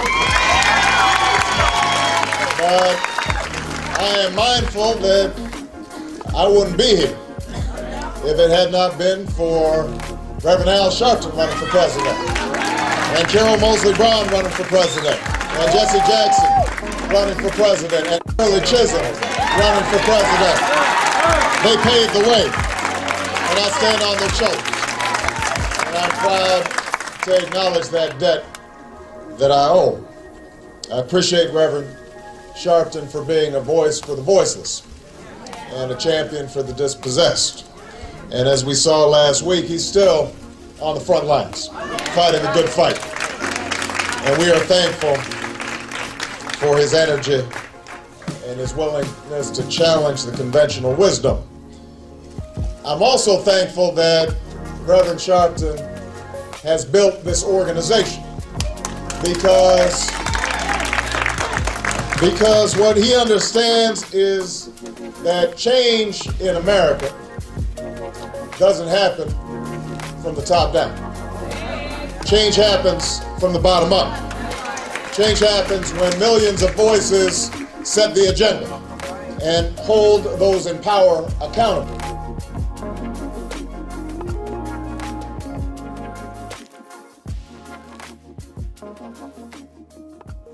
Come on.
We've reduced a lot of our ministry to entertainment. Or who can hoop the loudest? Who can run around the pulpit more? Or who got the dresses fancy and don't deal with the ministry? Jesus healed more people than he preached to. Because there is in the healing your message. They followed Jesus because he healed a woman with the issue of blood. They followed Jesus because Jesus saw a blind man named Bartimaeus. A lot of us would have dismissed him because he was a broke, poor, homeless, a blind man. How do you know he was broke, Reverend? Because they say he was begging. But he understood what he was doing because he heard that Jesus was passing by.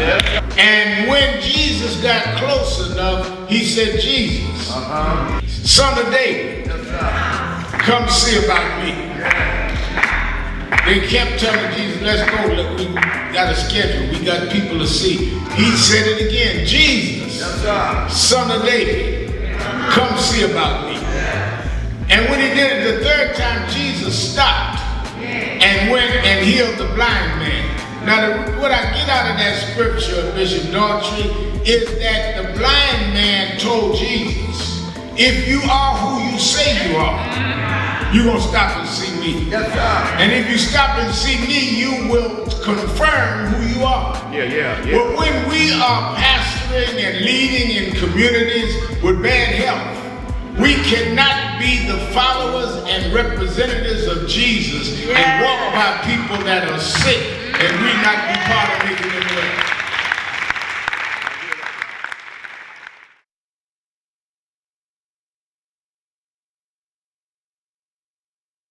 Be aware that the closer you get to serving your purpose, the more focused you are on your purpose, on your assignment, the more distractions will come up to attempt to get you off course.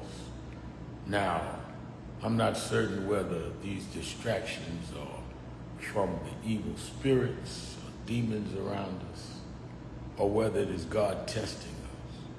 But I can assure you, distractions will come the closer you get to focusing totally on your assignment, on your purpose. So be aware that as you get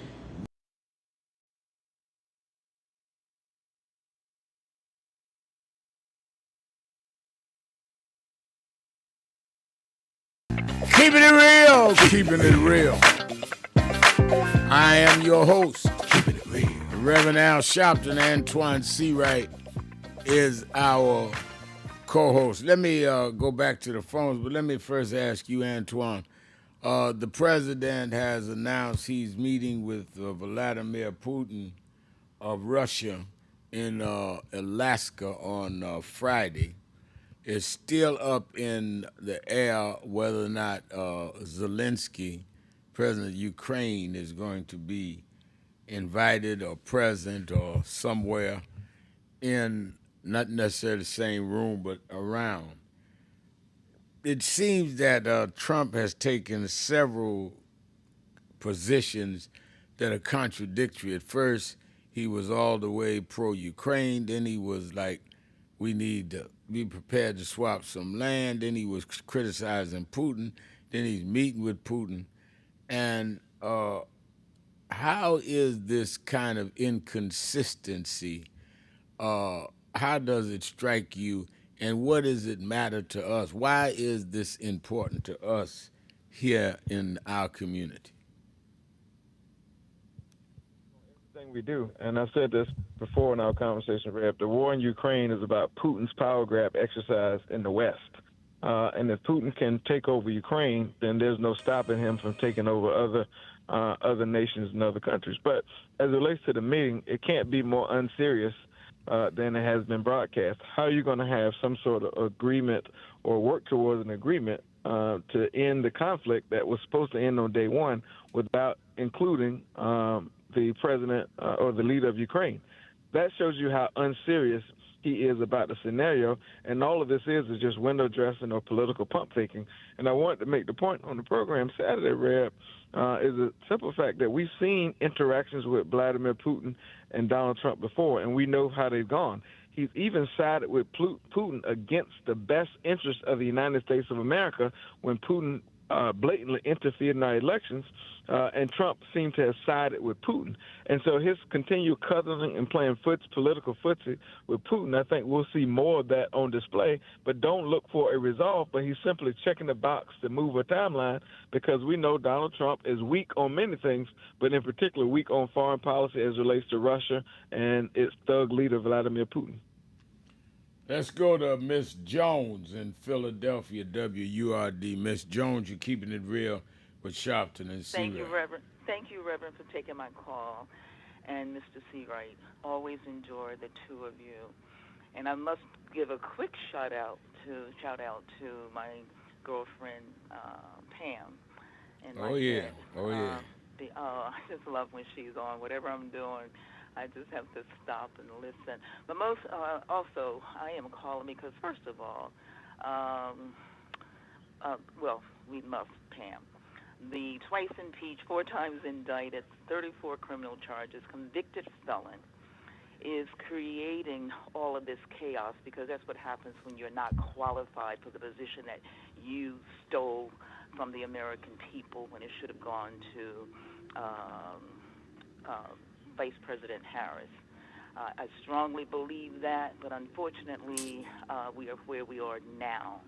And what he's doing, first of all, also, he's a very, very unhappy man on so many fronts. Well, I can't even use man. I'm trying to think of other terms for him because he doesn't fit MAN like the wonderful people that you and Mr. Seawright.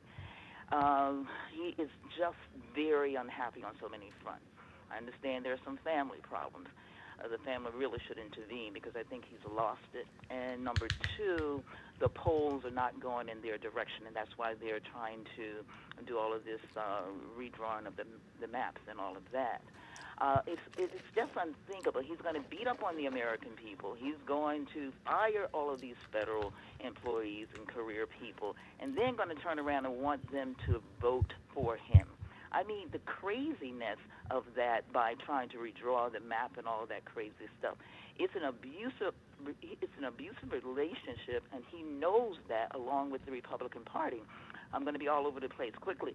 And it's time for the Republicans in the Senate and in the House to stand up and save our democracy. And I wish that there was a way to replay some of those speeches that were done at the convention, which was so well planned and done, as to, to further explain that the Democrats did do their level best, and I don't think there was a mismessaging at all, so that we can further understand what they were trying to tell us.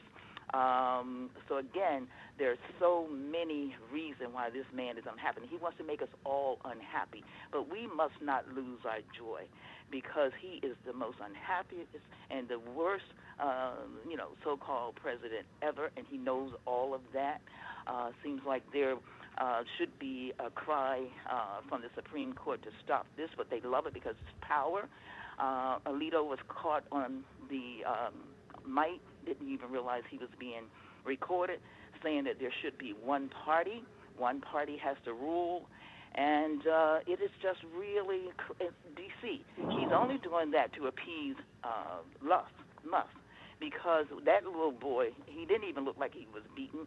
It looked like it was doctored up. There are many black men who are being beaten every day by cops, and that's another thing I understand. He told the cops to do whatever he wants to do, in D.C. So he's expressing his unhappiness about so many things, and he wants to make us all unhappy and suffer, because the Democrats are very positive people, very upbeat people, and as far as Obama's picture, President Obama's picture in the White House, the childishness of that, the insecurity in this man. That's really petty.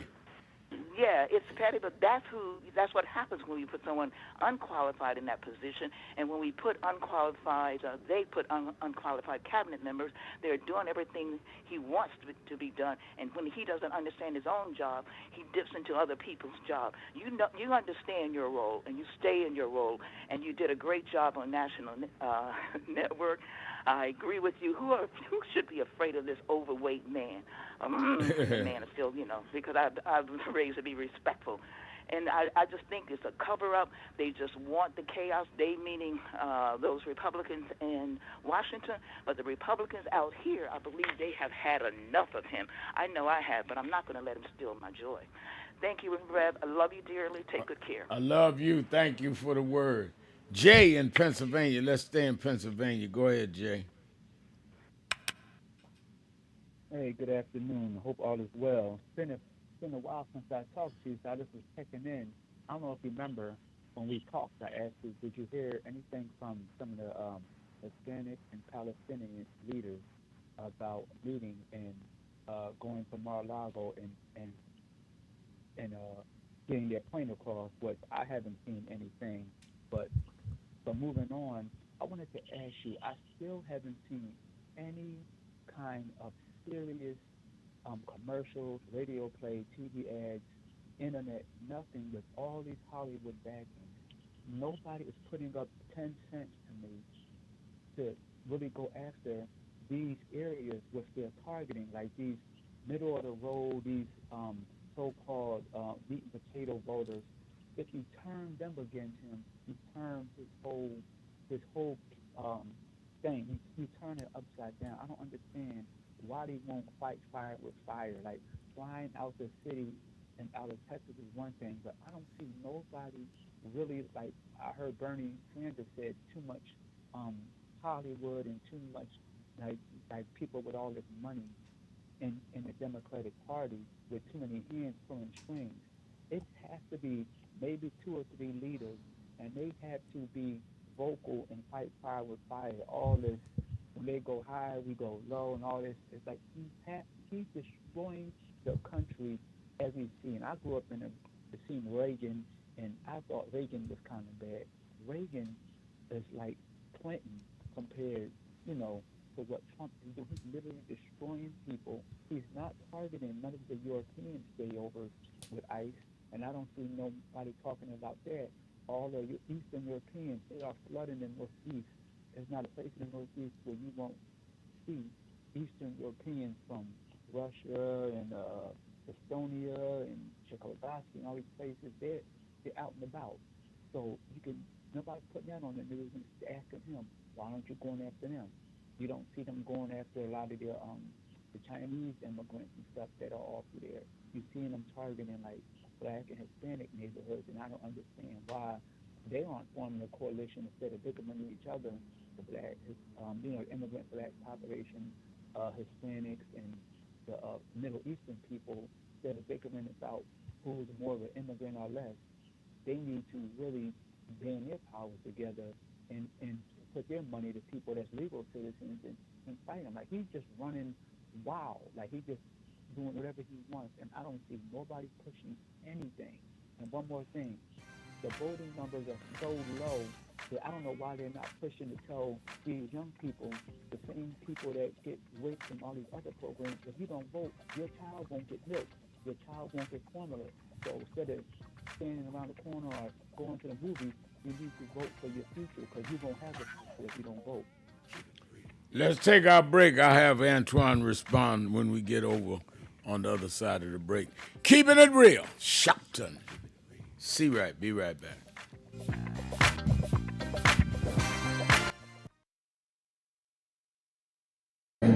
Of reference. 400 years later, it's time to do some assessing where we came from. While Alabama, Georgia, and South Carolina, and Mississippi take the hits, the real trade market for commerce and cotton was New York, the port of New York. As a matter of fact, Joe, the first state to end slavery was Vermont. It was all the way up the coast. The big shipbuilders became rich off of our enslavement. Say our people are not slaves, they are our ancestors. They became slaves, the person, they're our ancestors, they're our foreparents. The money is made off of the commodity. We were the commodity in the commodity exchange. And they would import Africans. They export cotton and tobacco. And they built the whole economic system around Wall Street. Africans, because they feared the Indians would attack the Dutch, built a wall on Wall Street. That's where they named it Wall Street. It's the Africans, with logs and trees, they built a wall around Wall Street, keep the Indians from attacking the Dutch. So Wall Street was named after us.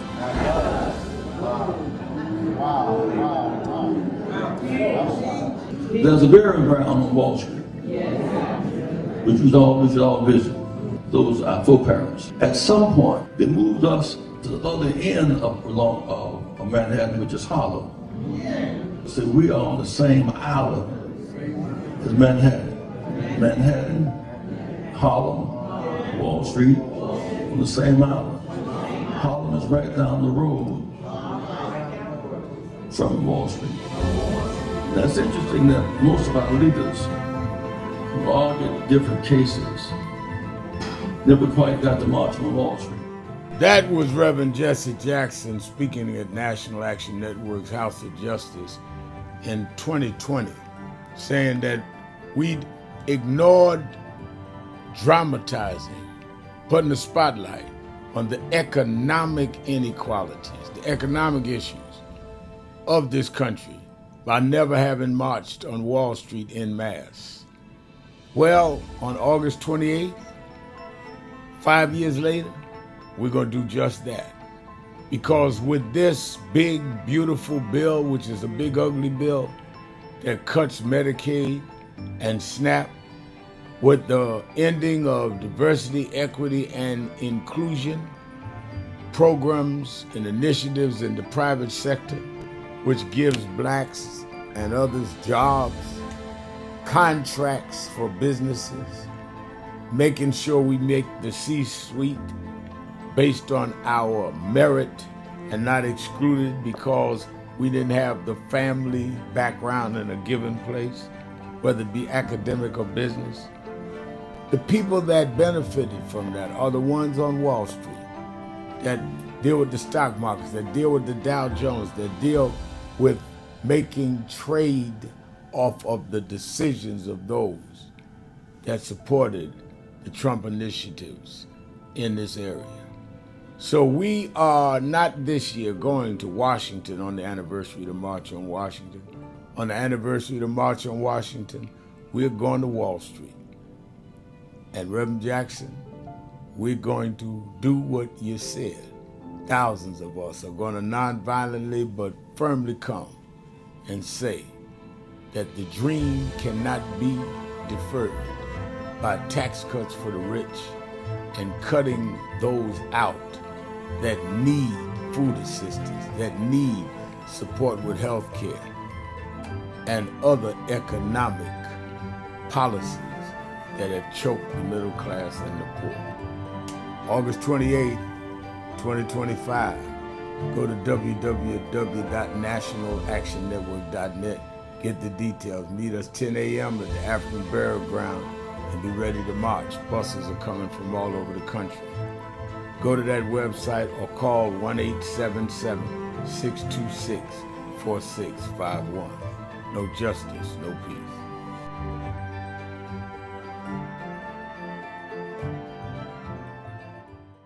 Be aware that the closer you get to serving your purpose, the more focused you are on your purpose, on your assignment. The more distractions will come up to attempt to get you off course. Now, I'm not certain whether these distractions are from the evil spirits or demons around us, or whether it is God testing us. But I can assure you, distractions will come the closer you get to focusing totally on your assignment, on your purpose. So be aware that as you get really in the rhythm of fulfilling your purpose, expect distractions, resist them, and keep staying on your assignment.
who is Al Sharpton anyway?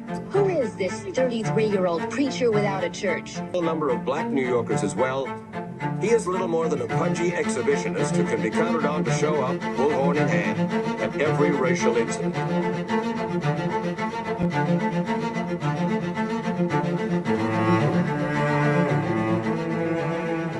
I often quote Mark Twain saying, the two most important moments in life is the moment you are born and the moment you find out why you were born. I had a very troubling conversation the other day that prompted me to do this little video. Young man that I've known a while came to me and he was crushed. I mean, really crushed, because people were criticizing his work. He's in the ministry, but he's also an actor. And he said he couldn't understand why people were jumping all over, criticizing him, trying to find scandalous and derogatory things about him.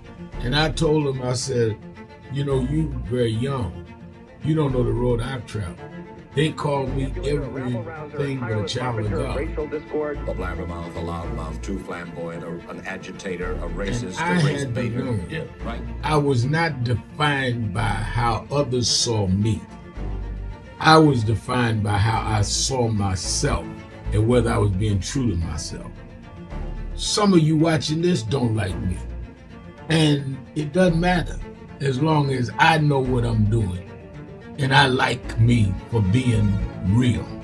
So I'm doing this video to say to you, whoever you are and whatever you do, you may not be in ministry or social justice, none of this stuff, but don't live your life worried about opportunity.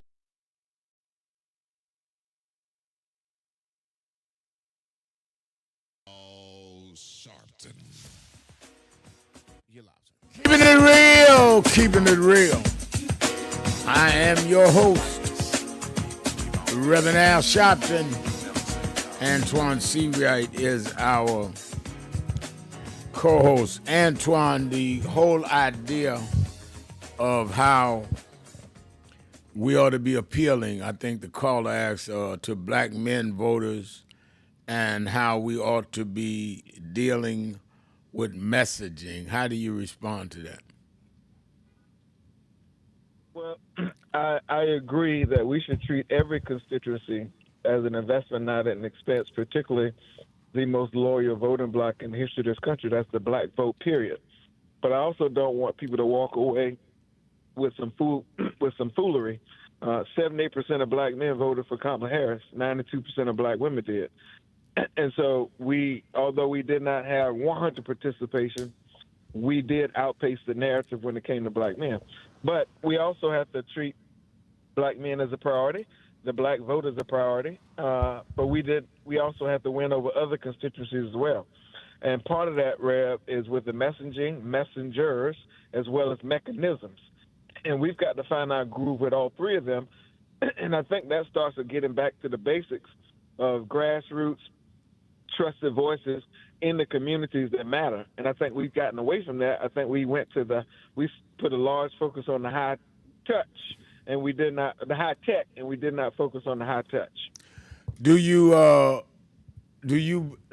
feel that when we talk about black male voting, and they did vote, 78%, more than 3/4 of black men voted, but there was a slight uptick of how black men voted for Trump over the last election when Trump ran.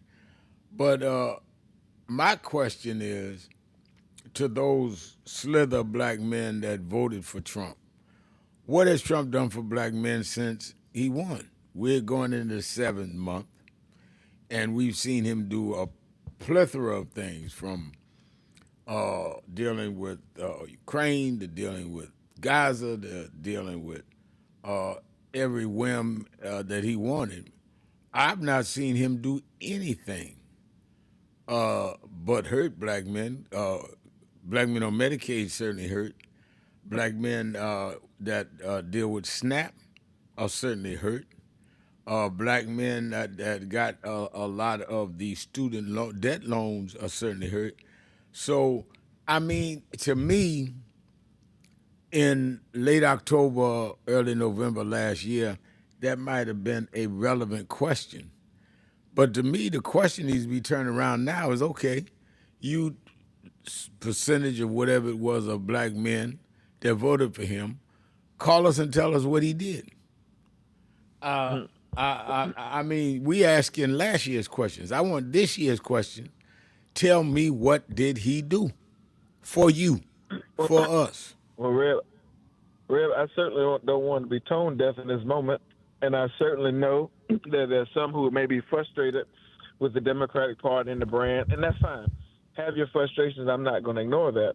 But even if you fall into the narrative that our parents and grandparents fell into when they used to say to us in their own way, we're pro-value and anti-institution. You can be anti the Democratic Party. That's fine. But if you are pro-value and the things that we care about as a community, being a black person, there's no way you can align yourself with Trump or Trumpism. And I think that's what our brothers who may have misread the tea leaves about Trump on the economy or everything else, I think that's the place they have to get to.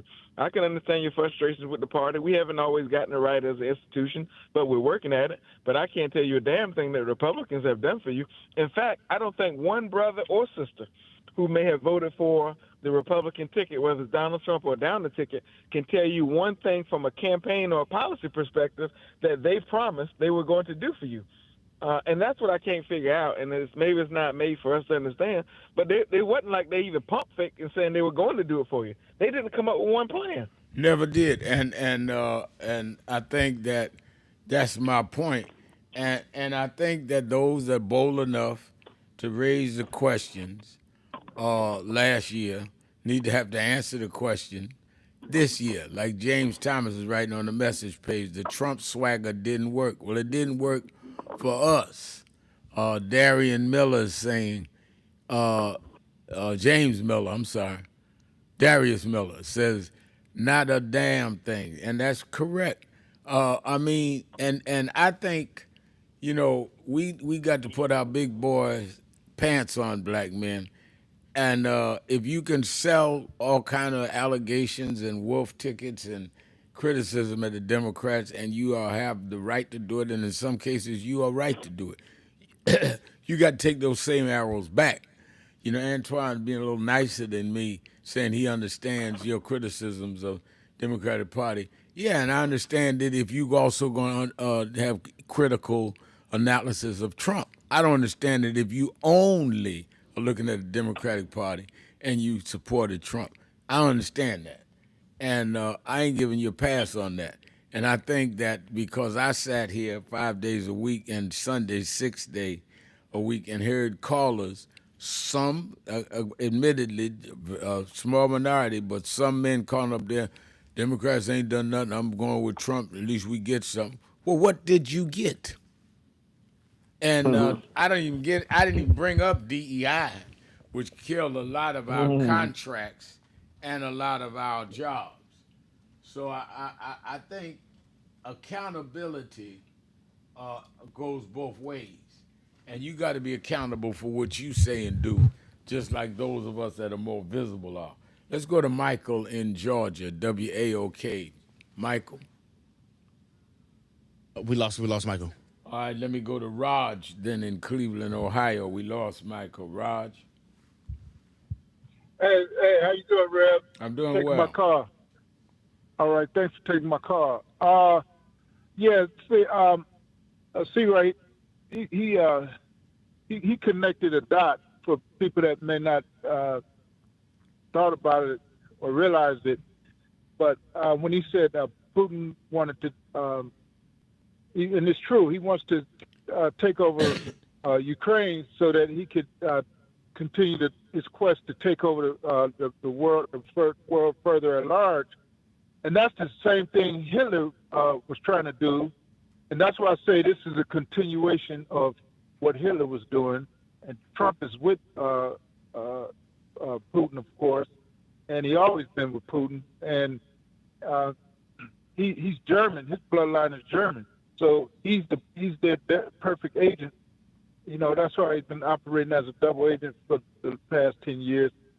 And that leads me to the point I really wanted to make at first, but I was glad that was a good segue that Seawright mentioned that. The Seawright mentioned that, but I was a little bit disappointed in Kamala when she said she predicted everything he was going to do that was horrible, and it happened.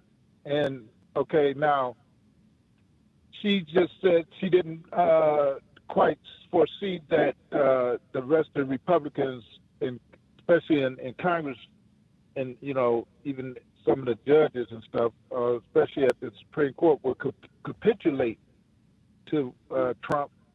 Well, the only reason why I say that was a little disappointing because the first term he tried a lot of things he tried to do.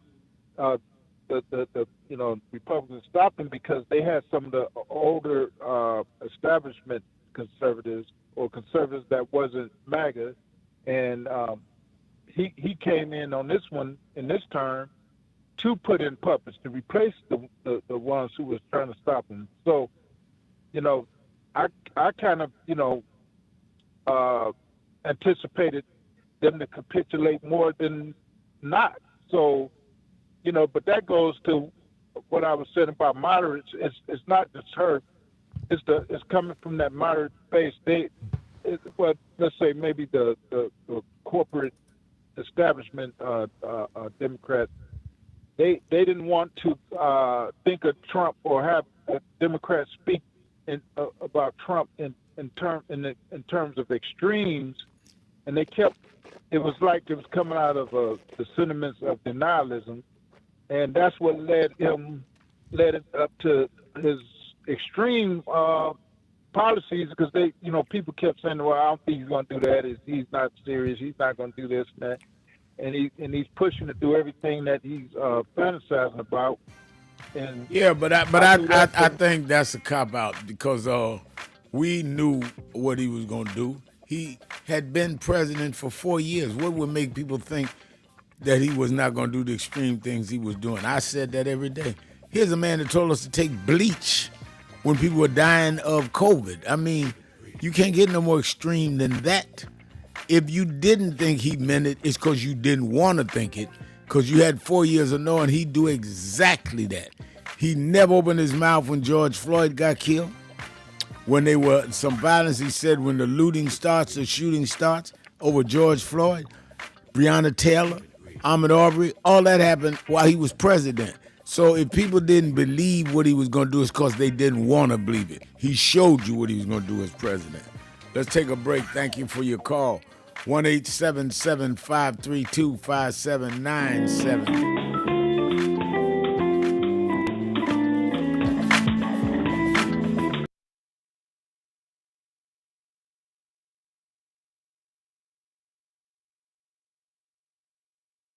Come on.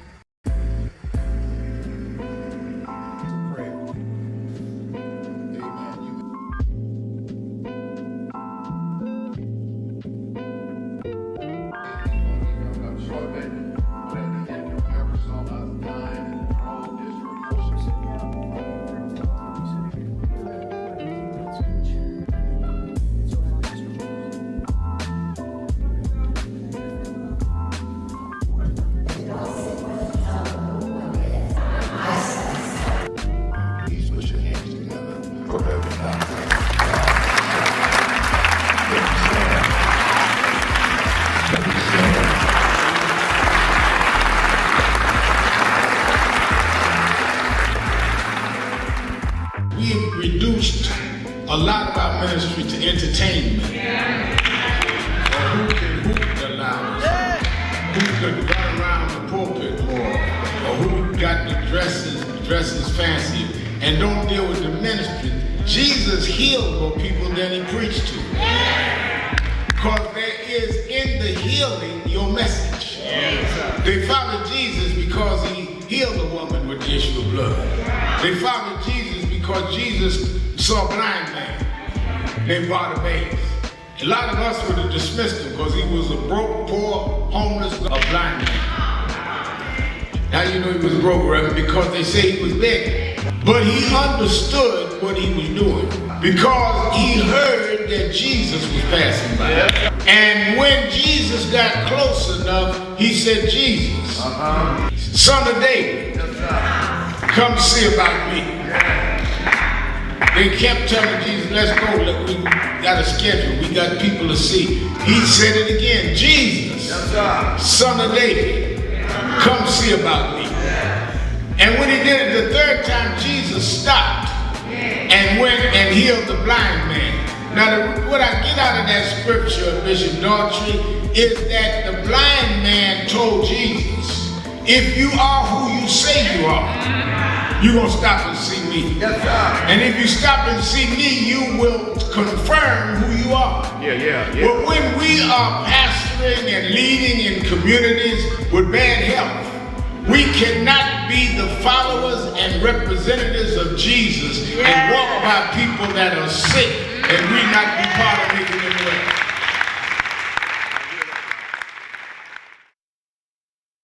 Let me finish this morning's morning thoughts to you as you head to your place of business by saying your assignment, your focusing,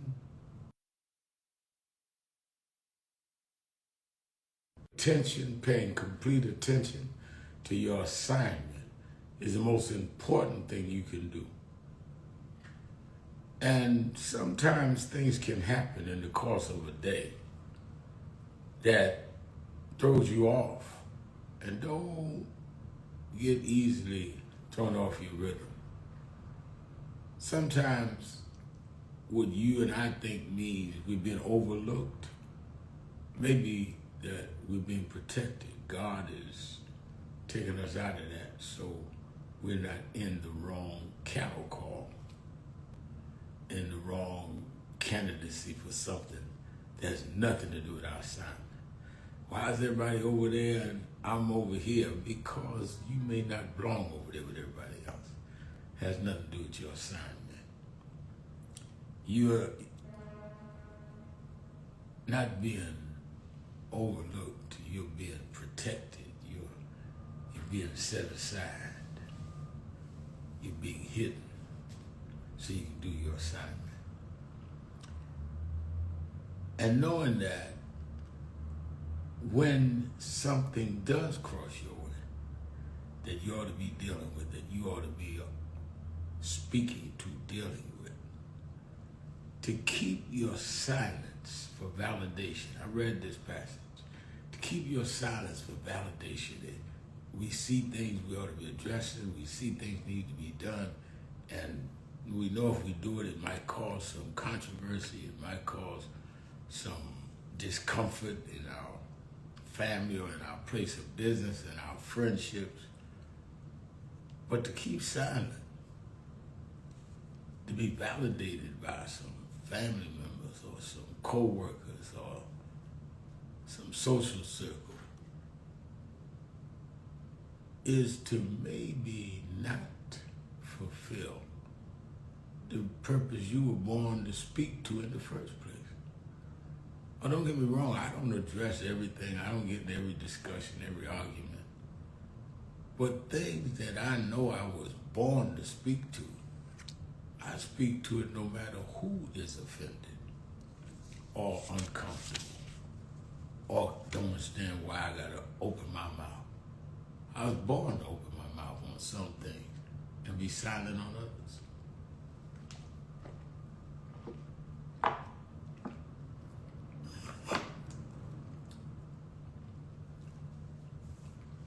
Go to the Bible. Esther in the Bible was in the king's house. Her beauty got her there. He liked to have beautiful women around. He was engaged with her beauty. And her uncle Mordecai, who'd been the prophet prophesizing about how right in the king's palace, one of the king's right-hand men were plotting the genocide of his people. And he sent word into Esther. Esther was his niece, his family. And he said, go tell the king they're planning the genocide of your people, Esther. She could have chose silence and stayed among the king's favorite women and engagements. And she sent back word saying, it is against the rules for me to bring business to the king and even go see him out of turn. And Mordecai, her uncle, sent word back, said, wait a minute, rules? Maybe you have come for such a time as this. And when the word got back to her, it connected with her spirit, and she said, y'all fast 3 days and 3 nights. I'm going to see the king. I'm not going to be silent. I'm recounting that biblical story to say, maybe you were born to say what needs to be said and not engage in what does not need to be said. You were born with an assignment. Birds are born to fly. That's their assignment. Even insects assigned to crawl. What are you doing here? And are you doing what you was brought here to do? Well, Reverend Al, I ain't sure. Well, just go through the order of your life, how God has ordered your steps. Your steps will tell you where God was bringing you. You just don't want to be in step with the one that gave you your steps in the first place. There's a reason you're here. Connect with it. It's not hard to find. It's already been ordered.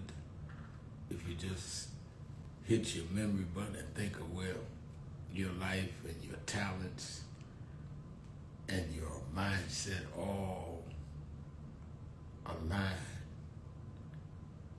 and follow your assignment. Sometimes we'll make people uncomfortable. Sometimes we'll make you uncomfortable. That's a good thing.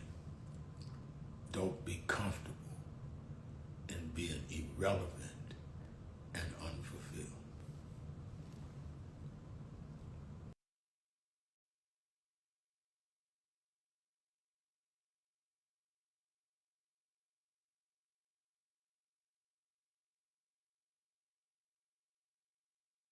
Keeping it real, I'm your host, Reverend Al Sharpton, and we're back.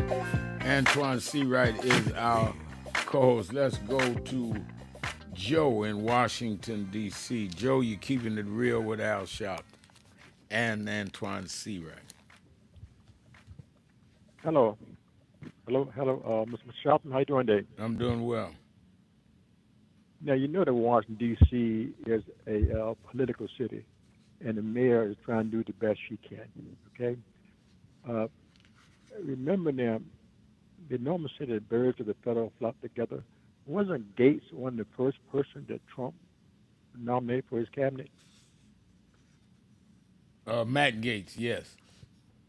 Yeah, right. That's and right. You knew what he was accused of, right? Yes. Yeah. So I do. I am aware. So there is.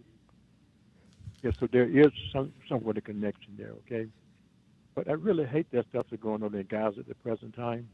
It's just a shame. And if you look at the United States is responsible for what that stuff going on in Gaza. They supply Israel with the bomb to help kill those people. But I've been thinking, the only thing that Israel is missing is a waterfront.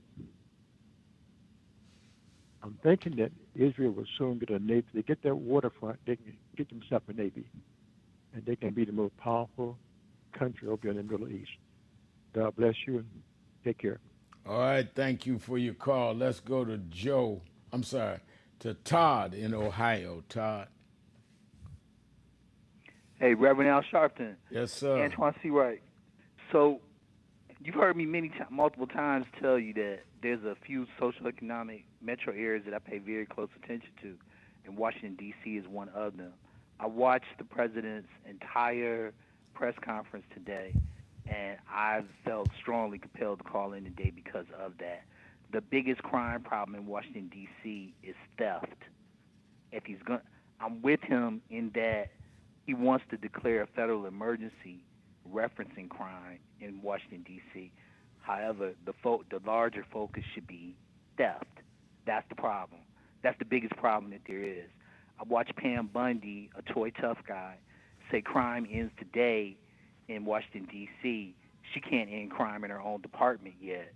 So what she really should be focusing on is not so much getting tough with the people that are committing violent crime being the larger focus, but theft, which would include a whole lot of white-collar crime by a whole lot of people that are wearing suits in Washington, D.C., and petty theft, strong-arm theft, shoplifting. A grocery store over in Ward 7, Giant Foods almost closed because they were getting robbed so much.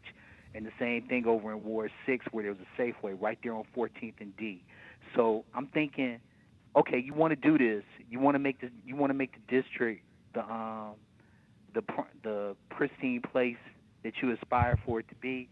Then let that be your focus, more so than violent crime. Although violent crime is serious, you'll find a whole lot of violent crime is a reaction to theft. A whole lot of it. A whole lot of violent crime includes theft, but a lot of it is a reaction to theft. And that's something he needs to get serious about if he's going to bring in federal law enforcement.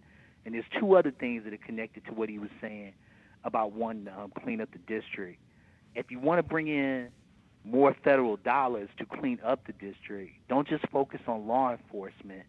Rodent and Vector Control Department in Washington, D.C. is underfunded, and D.C. got a serious rat problem. And if you're going to bring in a bunch of federal dollars, you could clean up the pest problem in D.C. inside of 2 years to the point where it's probably 80% less than what it is today. So, I mean, really, really stretch your mind, President Trump. Stretch your mind here. What do you really want to do? You want to be shown getting tough with a bunch of hoodlums, which is what you should do to some degree, or do you want to really get the city cleaned up and accept that you're going to have to jump on some white-collar criminals? You're going to have to do that, a lot of them.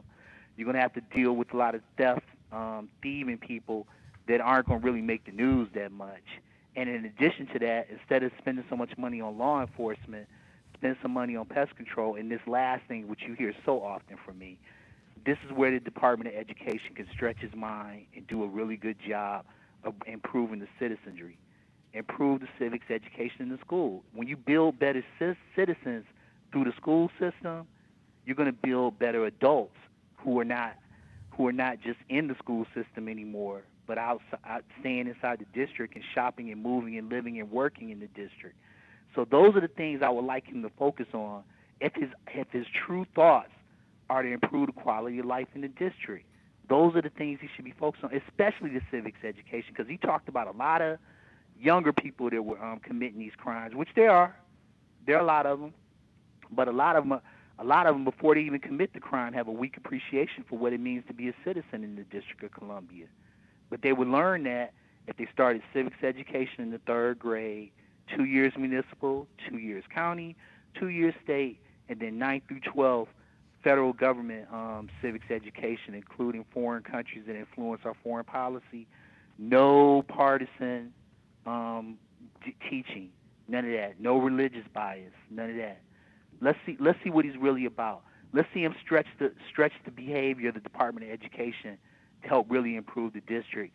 And let's see if he could throw some federal dollars to rodent and vector control so you could really clean up the city. The last thing he said that stuck out to me, it wasn't the last thing he said, but the last thing he said that stuck out to me was he referenced his father.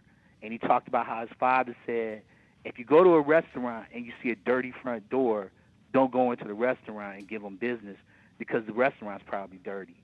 Pest and vector control is trying to clean up the district so that people can come in here and not be seeing rodents running down the sidewalk when they're sitting outside eating in their restaurants. You know what I mean?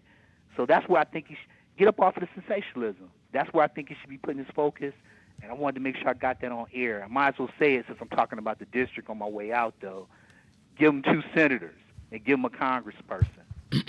Yeah, well, I think, Antoine, that is something that is not in the mix, is that they have taxation without representation. They don't have a sitting elected senator that can vote in the Senate or in the House of Representatives. I want you to address that on the other side of the break, because the fact that they are disenfranchised is something that this country has tolerated too long. Let's take a break. Be right back. Keep it real. Sharpton. Be right back.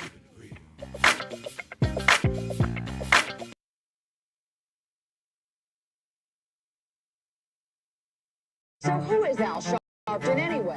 Who is this 33-year-old preacher without a church? A number of black New Yorkers as well.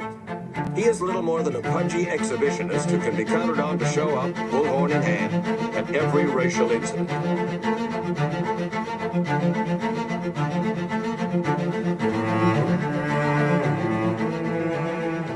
I often quote Mark Twain saying, the two most important moments in life is the moment you are born and the moment you find out why you were born. I had a very troubling conversation the other day that prompted me to do this little video. Young man that I've known a while came to me and he was crushed. I mean, really crushed, because people were criticizing his work. He's in the ministry, but he's also an actor. And he said he couldn't understand why people were jumping all over, criticizing him, trying to find scandalous and derogatory things about him. And I told him, I said, you know, you very young.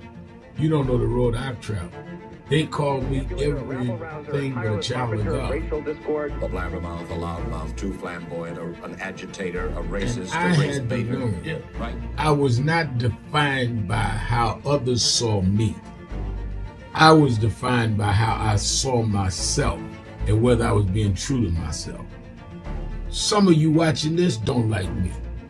And it doesn't matter as long as I know what I'm doing and I like me for being real. So I'm doing this video to say to you, whoever you are and whatever you do, you may not be in ministry or social justice, none of this stuff, but don't live your life worried about opposition or people that don't like you. You can turn that around. Use me as an example. The same people that call me a scam artist, a con artist, a sellout, or racial hustler and all, I kept going. And the people I respected started respecting and publicly embracing my work. When Coretta Scott King, the widow of Dr. Martin Luther King Jr., had this to say about Al Sharpton. A leader who has protested injustice with a passionate, unrelenting commitment to nonviolent action in the spirit and tradition of Martin Luther King Jr. And I am talking about your leader, our leader, the Reverend Al Sharpton. The other thing that hasn't changed is the National Action Network's commitment to fight injustice and inequality here in New York City and across America. And that's not only a testament to Reverend Sharpton, it's a testament to all of you who are here tonight. First and foremost, to Reverend Sharpton. I saw him when he first came on the scene, and I have marveled at his tenacity, at the development of his intellect, and his devotion to our movement, and much he has contributed to the world we are experiencing. I am honored, and I must say that when I had my debate with Dr. King on the issue of the church and religion, he didn't warn me that after his departure, his space would be filled by another preacher, and that preacher would be Al Sharpton. All you want in life is people that matter to you to say you did all right. And more important, that you can look in the mirror and say you did all right. Thank you, Rev. Thanks for that introduction. Look, we've known each other for a long time. I'm grateful not only for your leadership and partnership, but quite frankly, more importantly, for your friendship. And thanks to all of you, members of our nation's most important civil rights organization. You have been, over all of your years, such an extraordinary leader. You are a voice of truth, a voice of conscience, a voice of practicality around what we must address and what we can do. And I thank you so much for your friendship. I remember that most of the youth around Al's age, he was about 12, wanted to be like Connie Hawkins, a great basketball player, legend, or Earl the Pearl, or Clyde Frazier. Al wanted to be like Adam Powell, a powerful preacher with a social justice gospel. He was very close to, at that time, to Reverend William Augustus Jones, powerful preacher and social justice advocate, and Reverend Gardner Taylor State right down the street, and Bishop Washington, whose church he came from, and Reverend Sandy Ray. He wanted to be like these giant preachers. He wanted them to have the edge, however, of the King's social justice dimension. He wanted to be like them, now he's one of them. Perhaps taller than most of them because of the risks he has taken and reward God has given him with his gift. I remember so well that first escorted him to jail. He was around 13 years old. With the jail fighting the ANP. He was in the lineage of our struggle. He grew up in it. We didn't just see him on TV one night. He didn't happen. He came bottom up, not top down.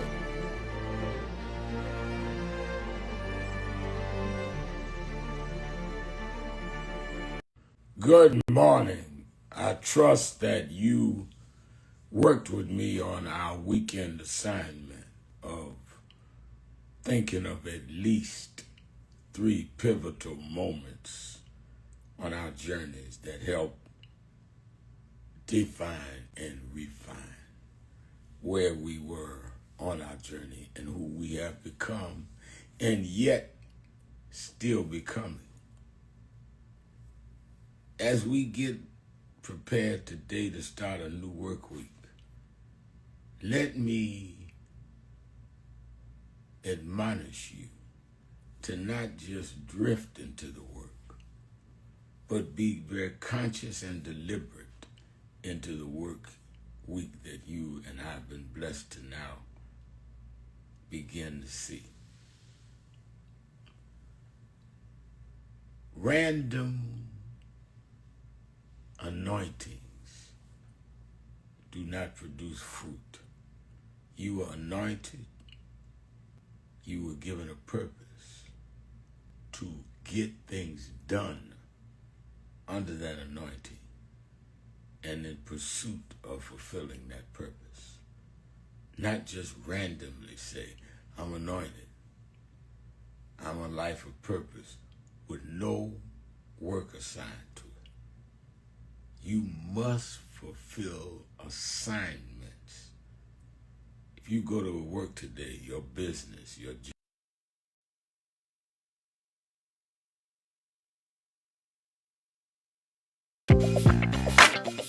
keeping it real. Keeping it real. Keeping it real. Keeping it real. I'm your host, Reverend Al Sharpton. Antoine Seawright is our co-host. Antoine, let's go to San Francisco and talk with David. David, you're keeping it real with Al Sharpton and Antoine Seawright.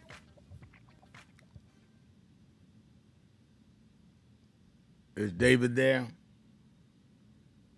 Yeah, things. Oh, that's much better. Yeah, much better. Thanks, Reverend. Yeah, I'm sure glad I followed the fellow that was asking about the rats. If I remember, you're from New York, Reverend. Don't they have? Wasn't Trump known as a slumlord, and that he really wouldn't chase out rats? He'd keep the money and let you yell about it. So.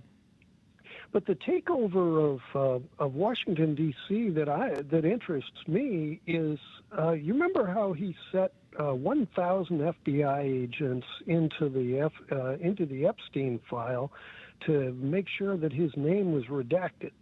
He was going to cause 1,000 FBI agents to ruin their reputations by subverting evidence, suborning evidence. And so now, if he's got evidence, if he's got access to the evidence locker for the police department in Washington, D.C., imagine how many crimes he could absolve people of just by wiping out the evidence locker. That's a very good point. But again, and I thank you for your call. I got a lot of callers. I think that it is important we understand that this man had no problem with the crimes committed on January 6th.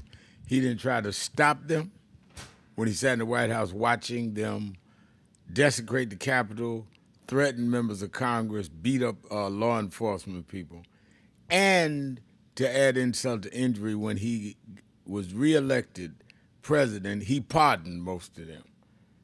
So he's hardly the poster president for fighting crime. Let's go to Deborah in Atlanta, Georgia. Deborah. Thank you, Reverend Sharpton. Thank you for saying that. It's so easy. One thing I do notice about as African Americans, we forget, or we it's easy for us to change the subject or switch gears. Let's remember this, people. This man has spent so much money going to games, wrestling matches, traveling, and Todd said himself, the most of the threat came from where? The grocery store. This big, beautiful bill he's going to have to send a federal to all 50 states because it's going to be so many people hungry, including children I see how it's going to be affecting school lunches. You're talking about taking people off of Medicaid, their health care. It's all just a scam. Donald Trump is a scam artist. He's worse than that. And I don't understand, people. How can you agree? You have to understand anything that he puts his footprint on, his fingerprint on, is criminal. And it's criminal to the point where it should be military involvement. And people say, oh, he's the president and we have the military have a certain extent. No, he's not doing anything by the book. He's not. He's a pedophile. He is a criminal. Because somebody he knew got their car stolen. How many cars have been stolen in Washington? How many cars have been hijacked? The person has murdered, killed, and whatever. But he knows somebody that got their car hijacked, and he wants to bring in the federal guard. That makes absolutely no sense to me. When you know that you're taking away so much money from these states, and then the states, these governors ain't doing crap. The governors have so much surplus, they could do something in reference to feeding the homeless in their states, regardless of what the county gets. They're not doing anything. And then a lot of times it is the Republican leaders. So I say this, and I say it time and time again. Our military is going to have to step up. I don't care nothing about the Constitution or how you do it because he's the president. At some point, we're going to have to say this man is outrageous. He's a pedophile. We don't need no more writing on the wall. It's right there. We see it all. And don't talk to me about Pam Bondi doing nothing. Pam Bondi stole millions and millions of dollars when people are losing money from the stock exchange, her and Marjorie Taylor Greene. So for her to stand up and say anything about theft or anything else, I just don't have no respect for these individuals. And I'm not just talking about Republicans. I'm talking about individuals who think that they can lead the majority in a way like what they're doing in reference to Texas, in a way like what they're doing in reference to letting pedophiles out, because people think about that. When you get under people, you get people who feel like they can get away with doing things because this is what's in the White House. You're going to see more of that. Well, so let me say this. And thank you for your call because I got a lot of callers there. One is I think that it is clear that Donald Trump is certainly representing stuff that he does not consistently do. And in terms of calling him a pedophile, we have not seen that convicted. I don't want these stations getting sued. The caller can say what she wants, but he's not been convicted of pedophilia, though he's been alleged to have been friendly with one who was. But he has been convicted of sexual assault and 34 felonies. So Donald Trump, we don't even have to go for the hyperbole. The facts are bad enough. But aside from that, I think, Antoine, I think Deborah raises a good point in terms of where does this end, and who can step in. And in my opinion, I don't know if the military can step in because he's the commander-in-chief. In my opinion, Antoine, who's got to step in is the voters.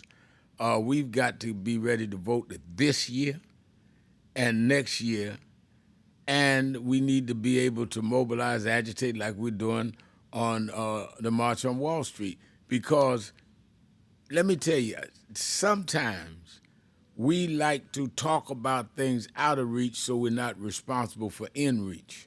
So we talk about, oh, we need to do so-and-so.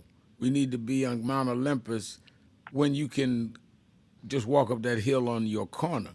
We can do the marches now. We can, because all that brings attention to the plight. we can do the voting now. You got key elections.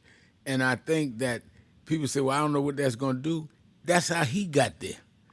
The Tea Party, marching, agitating, turned into a birther movement, turned into the MAGA movement. They start winning elections.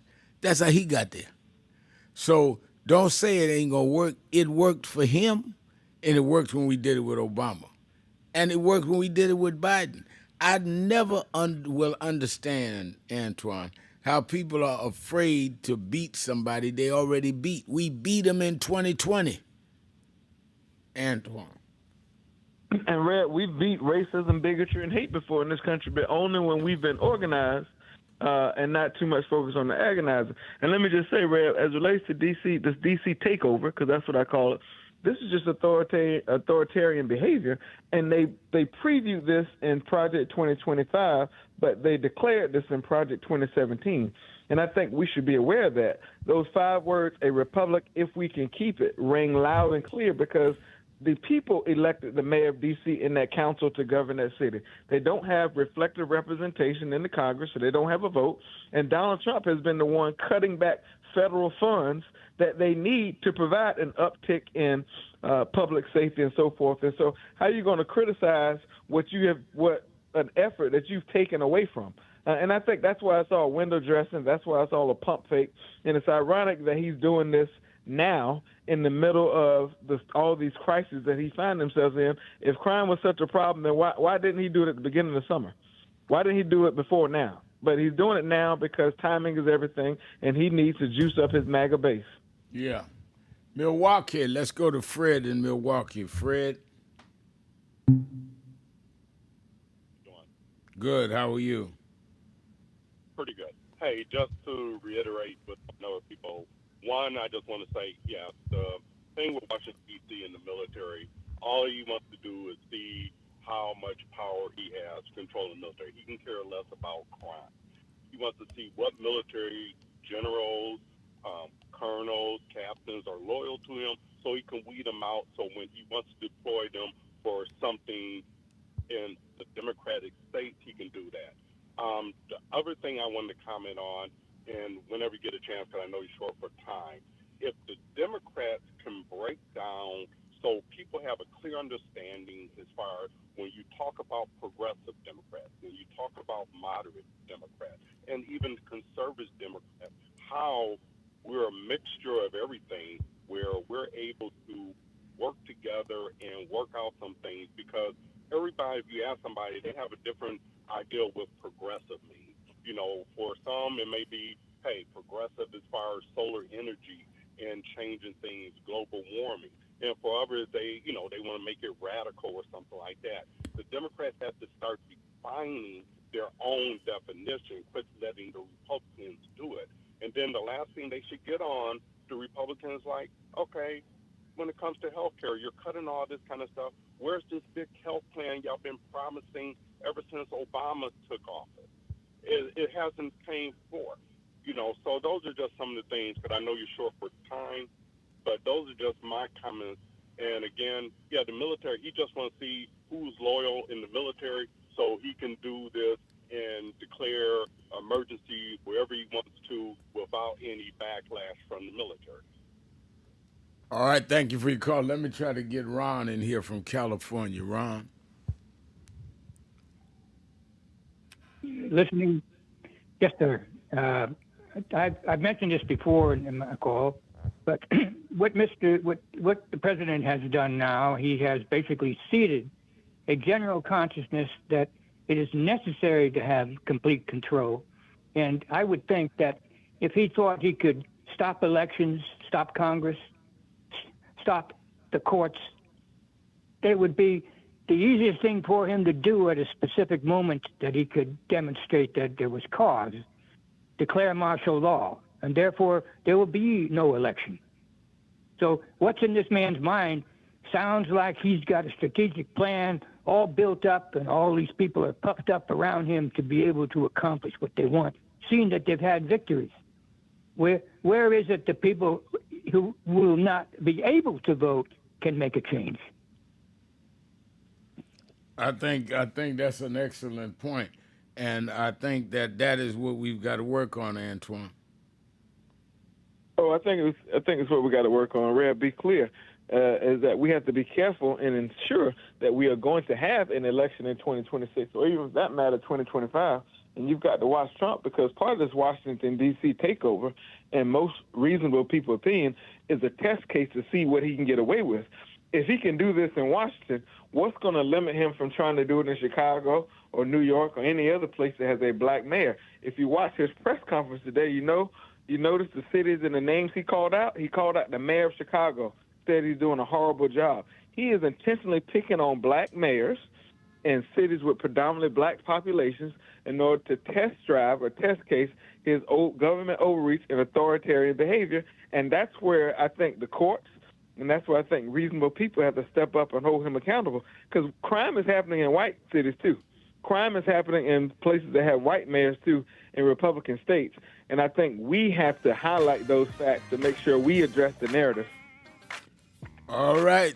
I hear the music going to have to go. Let me thank Antoine Seawright. Let me thank all of you that called in, listened in, you that called in and couldn't get through but hung in there anyhow. Remember, whatever you do, wherever you go, however you feel, tell somebody, tell anybody, tell everybody. Reverend Al told you personally, keep it real. Keep it real. Keep it real. I'll talk to you tomorrow. Keep it real.